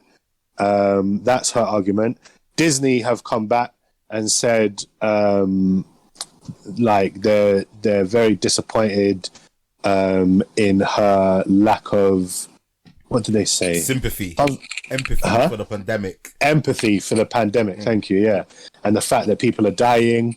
And in fact... do you know what? No. You know what? Fuck Disney, innit? Because if this had been the other way around, yeah, or someone was like pirating their movies, or, you know, someone was like, you know, was using their copyright, yeah, Disney will be coming for them. So like they knew what the contract they knew what the contract entailed. They had more than enough time with the amount of times that they pushed it back to invite it to the table and rewrite the contract if it needed to be.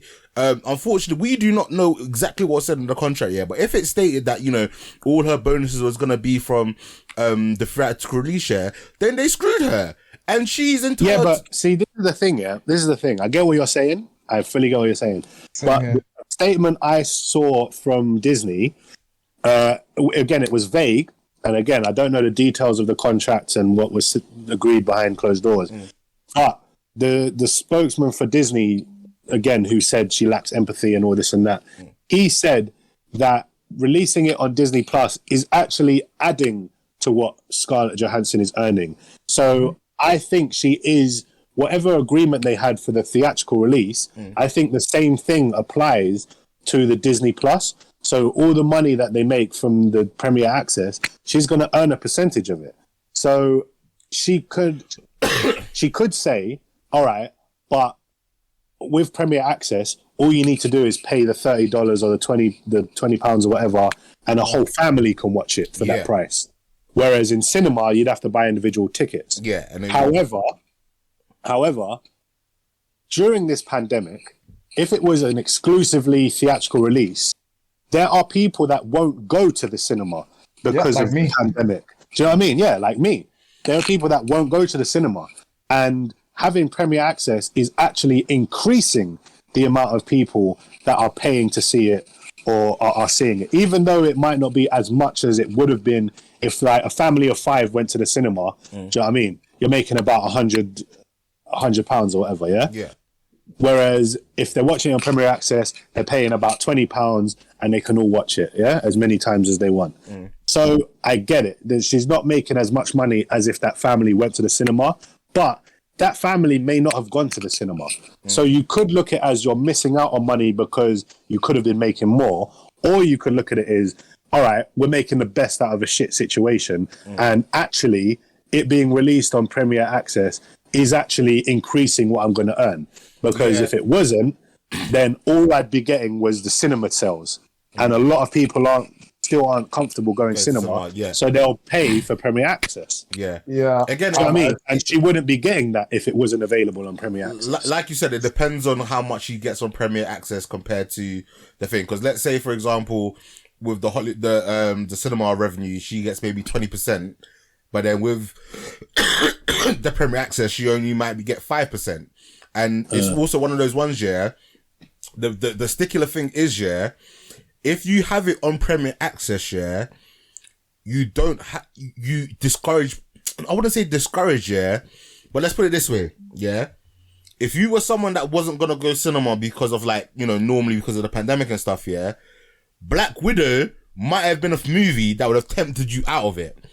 But the fact that it was released on the same day at Premier Access, you're going to be like, well, I'm just going to play it safe and stay at home. I understand what you're saying. So with me, here's what I think, right? So right now, after being in lockdown for however many months or over a year and a bit, well, right? Anyway, over a year and a half. Anyway, you are right now saying that having the Disney Access released on the same day as the theatrical release will definitely cut into profits. It definitely does, because you're right. If you were to go to cinema, watch this. If you're prepared to go to cinema, watch this, and now you can watch it at home. Yes, they lose out on their revenue and everything else, right? Caveats to that is that you have cinemas that haven't been opening, or if they do open, they're only open for a limited amount of time. So you have no idea if people would be encouraged to go to cinema, regardless of the fact that Black Widow was being shown in cinemas, right? I mean, Demon Slayer, again, with being Demon Slayer, right? Because I love Demon Slayer so much, I went out and watched it, right? And also because you invited me out to watch it, I said, cool, I'll go watch it. And also, a girlfriend and her friend went to watch it. Yeah, cool. So I completely understand that. Yeah, people who want to watch Black Widow, let's all go to cinema, blah, blah, right? Yeah.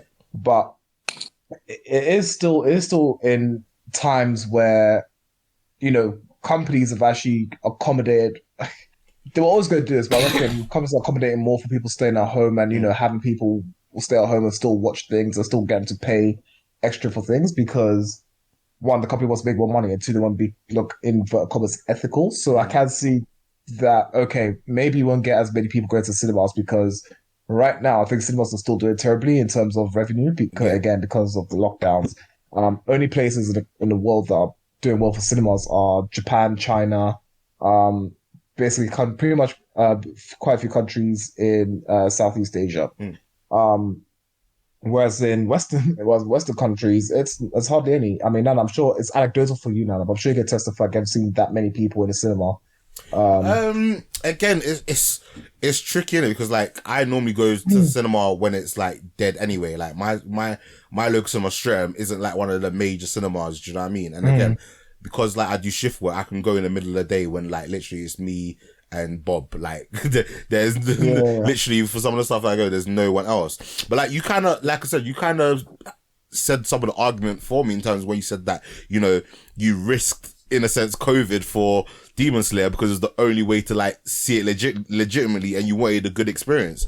Where you know, Disney removed that privilege in a sense for Scarlett, or that push for Scarlett Johansson. And again, like, until we can see fully what the terms and conditions were the contract, yeah, we'll never know it. But like, for me, just on Disney being such a big, massive company, like, I feel like they knew what they were doing. That's like let's say me and you both own a chicken shop, innit, yeah?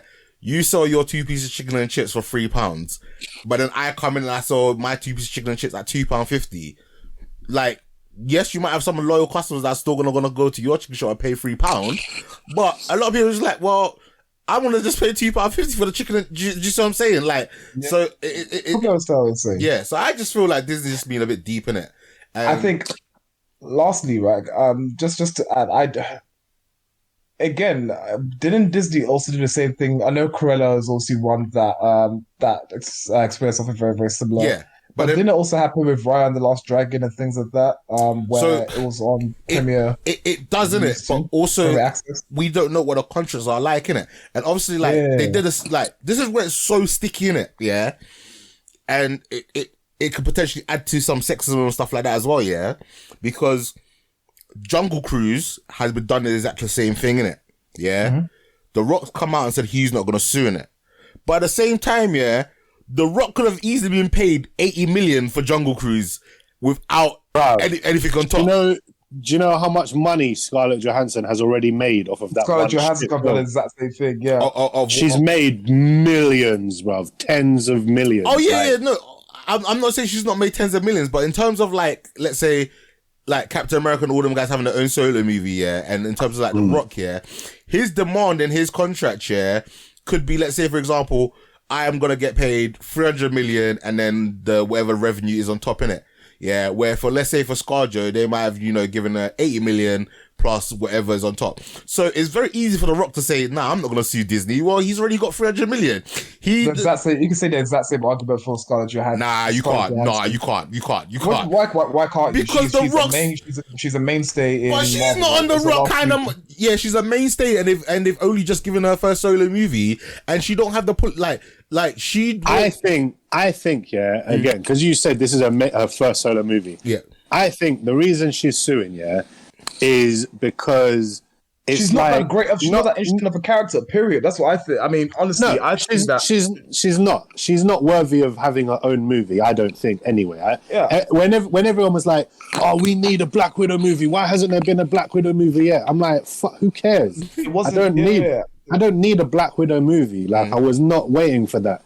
So it's a pointless movie in the first place. But the reason I think she's doing it is not revenge or like, it's kind of petty in a way. Because the reason she's only getting her first solo movie now, I think I mentioned this the last time I was on, was because of the contract. Yeah. Her original contract stated she would only be in team-up movies and she would be like support roles. Do you know what I mean? So she'd be in like Iron Man, Captain America, Avengers, team-up movies. That was her contract, and she was stuck into it. And she couldn't make a solo movie until that original contract was complete. Yeah. After Avengers Endgame, it was complete. So now they negotiated, okay, now you can have your first solo movie, blah, blah, blah. And then the pandemic hit, and then her film got delayed, and then it got released online. So she's like, well, no, fuck this. Do you know what I mean? Yeah. Like, fuck that. I've been waiting like 20 years for this shit. Do you know what I mean? Or however long. So I think it's her like, well, you wouldn't give me a solo movie because of contract. So let's talk about contracts then, shall we? I believe in my new contract, it says I was going to get a theatrical exclusive release. And do you know what I mean? So the same way again, they like, for had me, previously been... In this situation, yeah, I support her pay. I support, because obviously, yes, the pandemic's affected things, yeah. But, so let's say, for example, yeah, not non-pandemic, yeah, this movie potentially makes £1 billion, yeah. And no. What do you mean no? No, it doesn't. There's no way this movie would have made $1 billion. This is arbitrary numbers, so it doesn't matter. Carry on analogy. I'm just making it nice round numbers, isn't it? Yeah. Let's say $1 billion, yeah. And let's say she got 25% of the profit from that. Even though that's a large number, I'm pretty sure that's not going to be the case, yeah. That's easily, and let's say her salary was 50 million, yeah. 250 plus 50, she's made 300 million. Now, let's say now, because of the pandemic and because of everything going on, she still gets a salary of 50 million, but because of Disney's decision to make it Premier Access as well, you know, maybe, let's say the box office was only 200 million, but if Disney hadn't made that decision, maybe the box office could have made 500 million.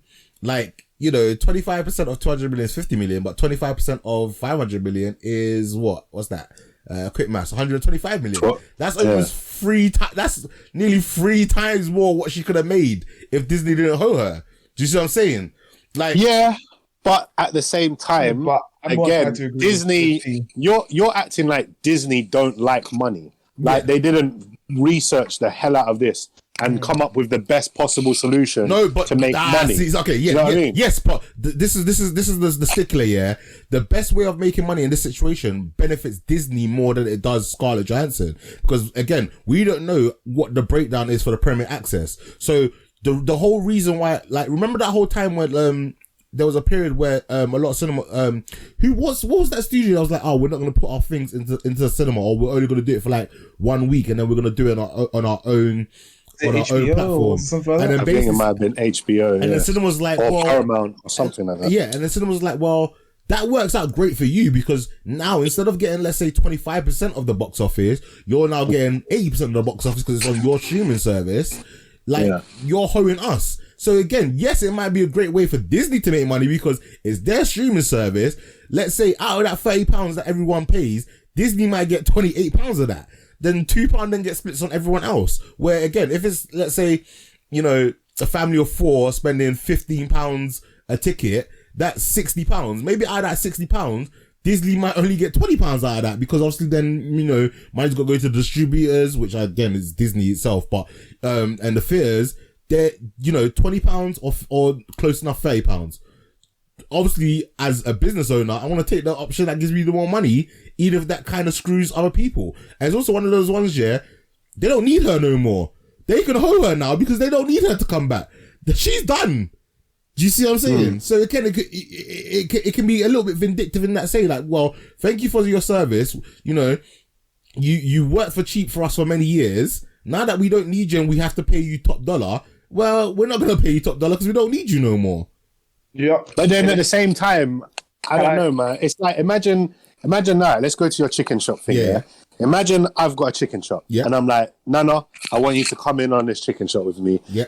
Give you 25% of everything that's sold in the chicken shop. Yeah. You're like, all right, cool, sorted. Yeah. But then the pandemic hits. And I'm like, do you know what? Not as many people are coming to the chicken shop because no one wants to leave their house. So I'm going to do a delivery service as well. Yeah. That wasn't part of our original deal, but I'll give you 10% of the delivery stuff. Yeah? You're still going to be making more money than if I didn't do anything. Do you know what I mean? Yeah. If I just sat there and said, all right, you can still have your 25%. But you're getting 25% of nothing. Or you can have 10% of something. Do you know what I mean? But again, it's more so that they've pushed it back to a time. Like again, in like your chicken example of the restaurants being closed is a great analogy, yeah. But then it's at a time, yeah, where the restaurants are open. So if you don't have the delivery, like let's say you're someone that's banging, yeah, and people would normally come for your food, yeah, and you've been closed all this time and you haven't been doing deliveries, yeah. Now you reopen and you say, guys, we're open. You can come back to the store. But at the same time, we're going to do, deliveries. Less people are like, well, if I can just order from home, I'm going to, like, how many times have you been like, I could, you know, just go to the shop and get the food, or I could just order Uber Eats. Even though, do you know what I mean? And most of the time, when you order from Uber Eats and stuff, you spend more money because you got to pay for the delivery service and stuff like that. But then what you got to understand, yeah, when it comes to Uber Eats and stuff like that, yeah, the extra money you're paying doesn't go to the restaurant, it goes to Uber Eats. So in this situation, the extra money you're paying the Premier Access don't go to Scarlett Johansson, it goes to Disney. So she's getting hold. All right, so here's my thing. I think to sum up what my thinking is, here's the thing, right? So from Scarlett Johansson's point of view, I think that, and this is something T mentioned earlier as well, that movie's been delayed.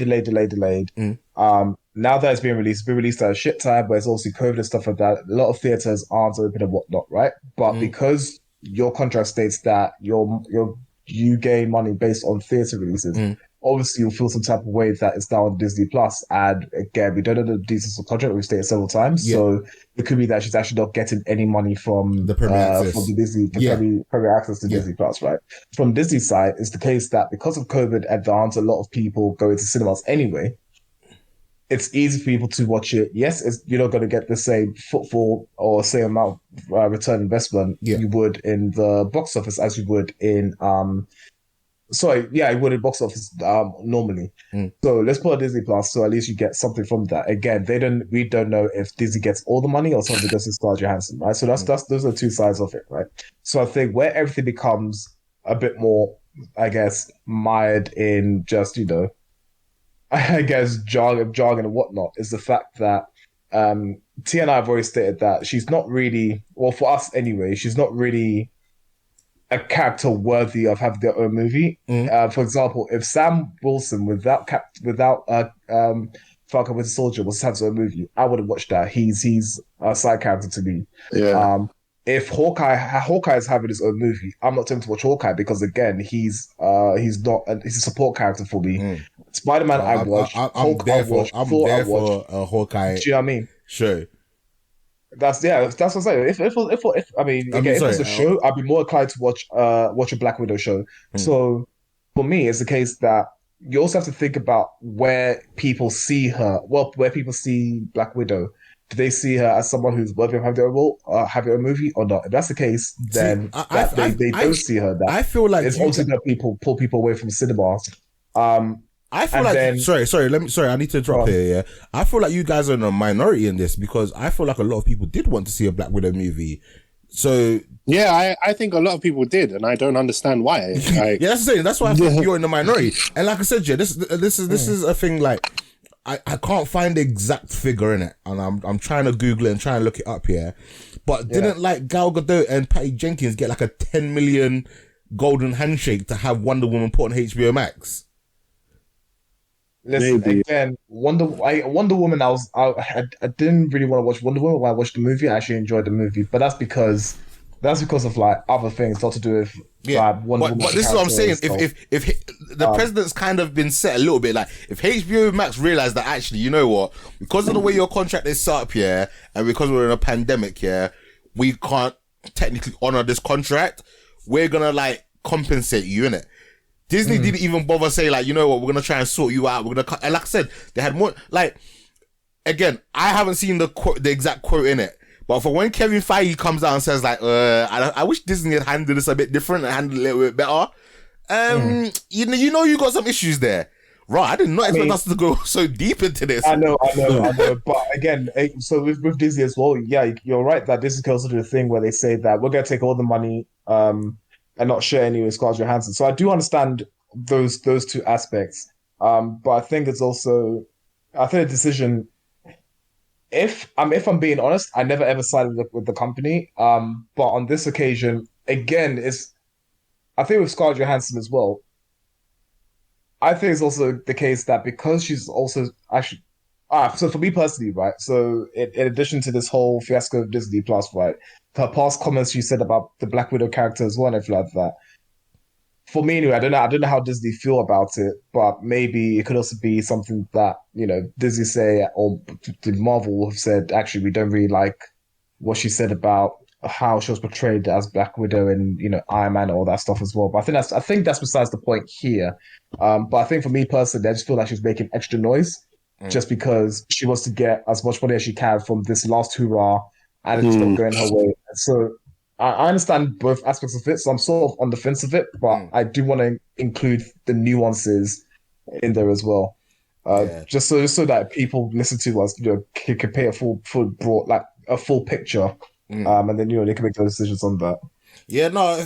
Again, it's just one of those ones. Like normally, like I feel like I'm normally on the other side of it. For once, I'm like I'm pro the woman. I'm pro like her getting her money. Do you know what I mean? So that's why I'm kind of like being even more argumentative than I normally am. Because again, normally I'll probably be like our teasers, like I'm a side with Disney, but I just feel like if I was in her shoes, I like even though yes I'm rich, yes, but like this is how the rich stay richer. This is how but at the same time, some of it is also principle, in my opinion. But at the same time, yeah, I feel like, in a way, I don't know if this is the correct expression to apply, but it's like she's cut off her nose to spite her face. Do you know what I mean? Like, I get she may be, in terms of contracts and stuff, maybe she may have a leg to stand on, but Disney is a fucking giant, yeah? Do you know what I mean? Disney is a fucking giant, and they've got lawyers that will fuck you up. Do you know what I mean? They've got Jewish fucking giant lawyers, yeah? And, like, Disney, bruv, do you know how sick Disney's lawyers are? They got the copyright laws changed. The copyright laws changed because of Disney. Yeah. Do you know what I mean? Because of a lawsuit they was going through or something, they changed it. That's how powerful they are. Because if it was according to the original copyright laws, something like you can only have copyright on a property for a certain amount of years, like let's say it's like 75 years or something like that. So after 75 years, it goes into public domain, which is why anyone can make a Frankenstein film or anyone can make a Dracula. Do you know what I mean? Yeah. Because that's in the public domain now.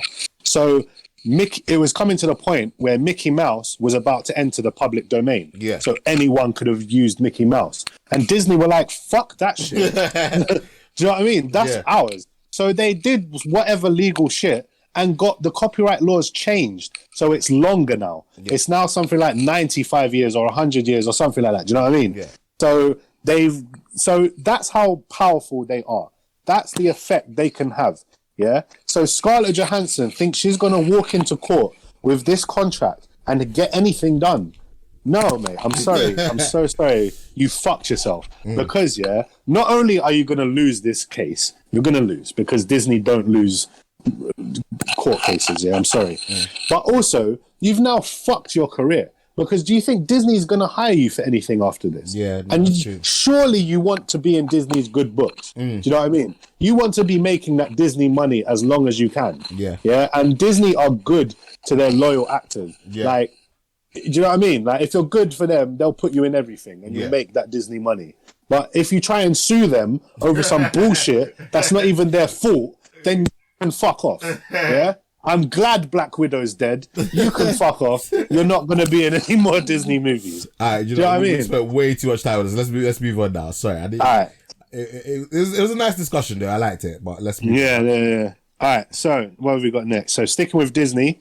Of course. Yeah, so Marvel have announced that the Hawkeye show will premiere on Disney Plus November 24th this year. So where are we now? We're in August, September, October, November. So we're about 3 months. So by the time What If is finished, it won't be that long until Hawkeye starts. So yeah, I mean, Disney Plus have been pretty consistent. Do you know what I mean? It seems like there's always been something on between Marvel, Star Wars, Pixar, and just Disney. Do you know what I mean? It feels like there's always been a show on to watch on Disney Plus. So that's been good. So speaking of Disney Plus, What If, as we said, is coming out next week. Premiere is next week on the 11th, which I think is a Wednesday. However, due to the effects of COVID-19, Marvel's What If series episode count has dropped from the originally planned 10 episodes. It's now gone down to 9 episodes. And this is for both Series 1 and Series 2, which apparently there's going to be a Series 2. Both were originally planned to have 10 episodes. They had to cut it back. It's now only 9 episodes for both series. One of the episodes that was going to be in Series 1, they've pushed back to Series 2. And yeah, so we're only getting 9 episodes, so 9 weeks of this show. And so this is just a bit of information on the show. So we was told that the voice cast would be original actors from the movies. However, it's not all of them. It will not be featuring Robert Downey Jr. as Iron Man. It won't be featuring Chris Evans as Captain America. It won't be featuring Tom Holland as Spider-Man. It definitely won't be fucking featuring Scarlett Johansson as Black Widow. It won't have Brie Larson as Captain Marvel, and it won't have Elizabeth Olsen as Scarlet Witch. So those are the actors who will not feature in the show. However, there are a shit ton of actors who will be featuring in it who are from the movies. So I've got a list here. I'm just going to go through it real quick. Jamie Alexander as Lady Sif, Hayley Atwell as Peggy Carter, Angela Bassett as Ramunda, Paul Bettany as Vision, Leslie Bibb as Christine Everhart. I don't know who that is off the top of my head. Chadwick Boseman as T'Challa, Josh Brolin as Thanos, Clancy Brown as Surtur, Don Cheadle as War Machine, Carrie Coon as Proxima Midnight, Dominic Cooper as Howard Stark, Benedict Cumberbatch as Doctor Strange, David something as Kurt. I don't even know who that is. Don't know why that's there. Benicio del Toro as the Collector, Kat Dennings as Darcy, Michael Douglas as Hank Pym, John Favreau as Happy Hogan, Karen Gillian as Nebula, Jeff Goldblum as the Grandmaster, Seth Green as Howard the Duck, Clark Gregg as Phil Coulson, Frank Grillo as Crossbones, Sean Gunn as Kraglin, Denai Guerrero as Okoye, Chris Hemsworth as Thor, Tom Hiddleston as Loki, Digimon Hounzo as Korath the Pursuer. Why'd you still say Digimon? Huh? Digimon. Digimon Hanzo, Digimon are the Hanzos. Anyway, where was I? You made me mess up. I was on a roll. Digimon Hanzo. Rachel House as Topaz. I don't know who that is. Samuel L. Jackson as Nick Fury. Toby Jones as Arnim Zola. Michael B. Jordan as Killmonger. John Canny as T'Chaka. Evangeline Lilly as Wasp. Someone, I don't know who that is. Rachel McAdams as Christine Palmer. Neil McDonough as Dum Dum Dugan. Natalie Portman, who may be taking on the mantle of Thor in this show. Although I doubt it because, again, I don't think I wrote this, but apparently some of the What If episodes that they wrote, they weren't allowed because the story concepts for these particular episodes, they were told were actually already being used in the live action movies. Okay. So one of the episodes of the What If show, they were told that's actually pretty much the story of Guardians of the Galaxy 3. Mm-hmm. So they couldn't use that.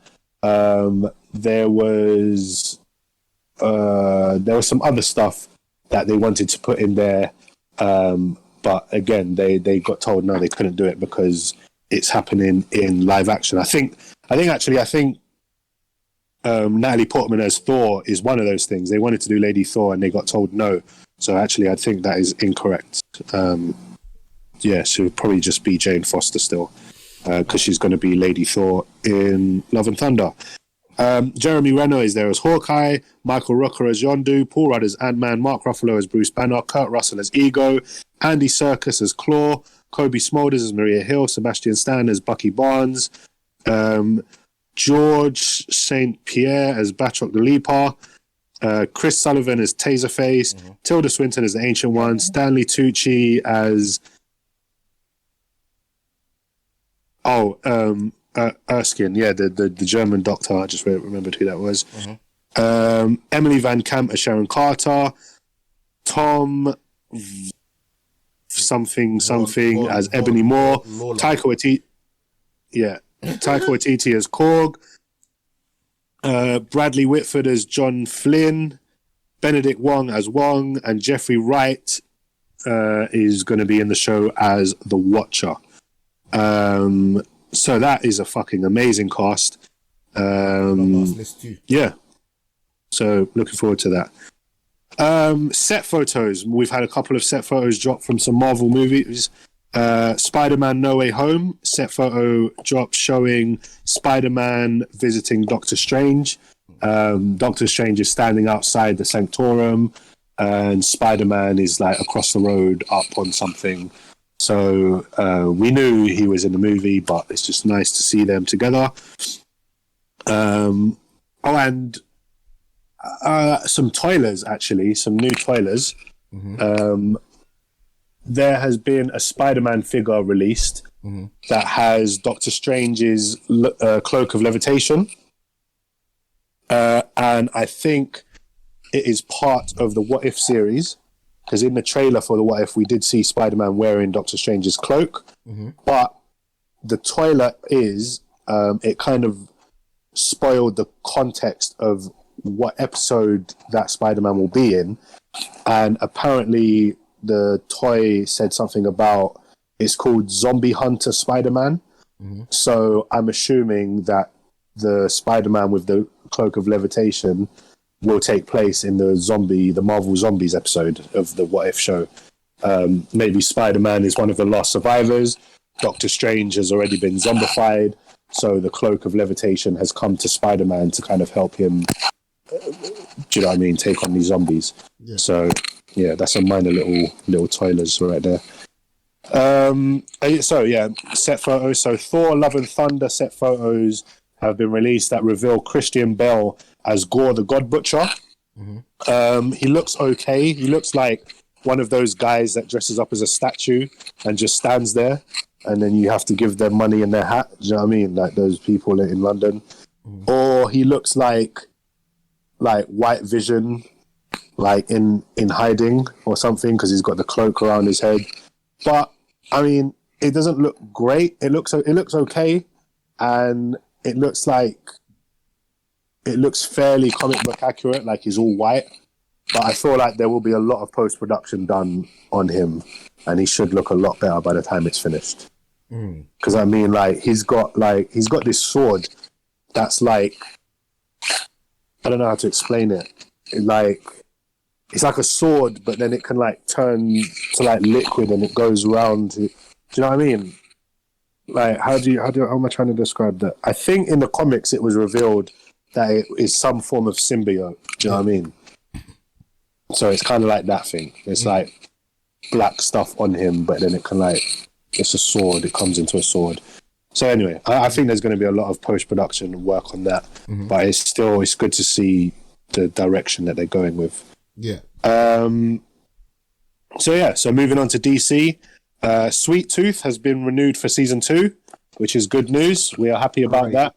I really enjoyed that first season. I'm very happy that we're getting a season 2. There was a little video of like all the actors from season 1 kind of confirming it and just being excited about having season 2. And the last bit of comic book news, more leaked photos. This was from the Flash movie. We have seen what the new Flash suit looks like. Looks a lot more comic book inspired. The colors look more bold, like the red and the yellow kind of really stand out. And just the design, like the little lightning bolts on the side of his helmet stand out more.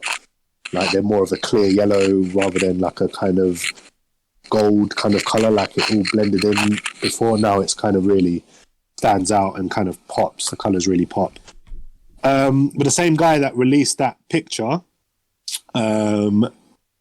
revealed that apparently Henry Cavill was seen on set.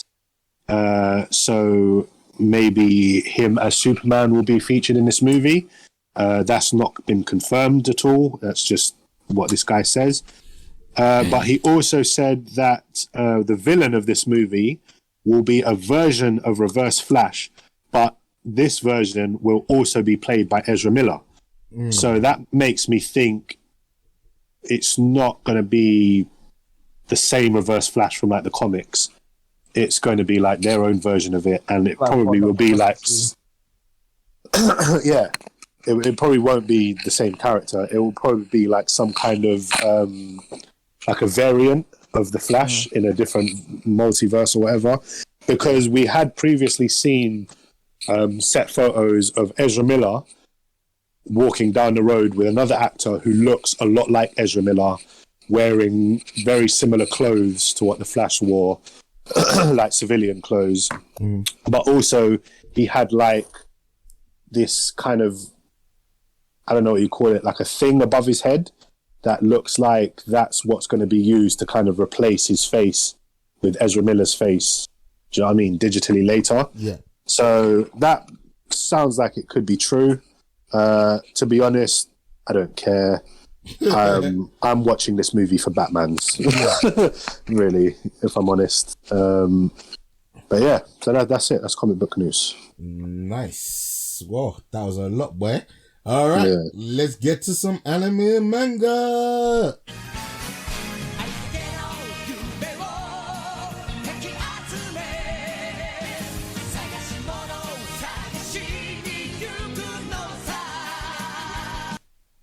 Anime, manga. I don't know My why. Hero Academia, the movie, World's Heroes Mission, the third anime film of the My Hero Academia franchise, is now released in Japan, earning 310 million yen, which is equivalent to $2.81 million on its first day.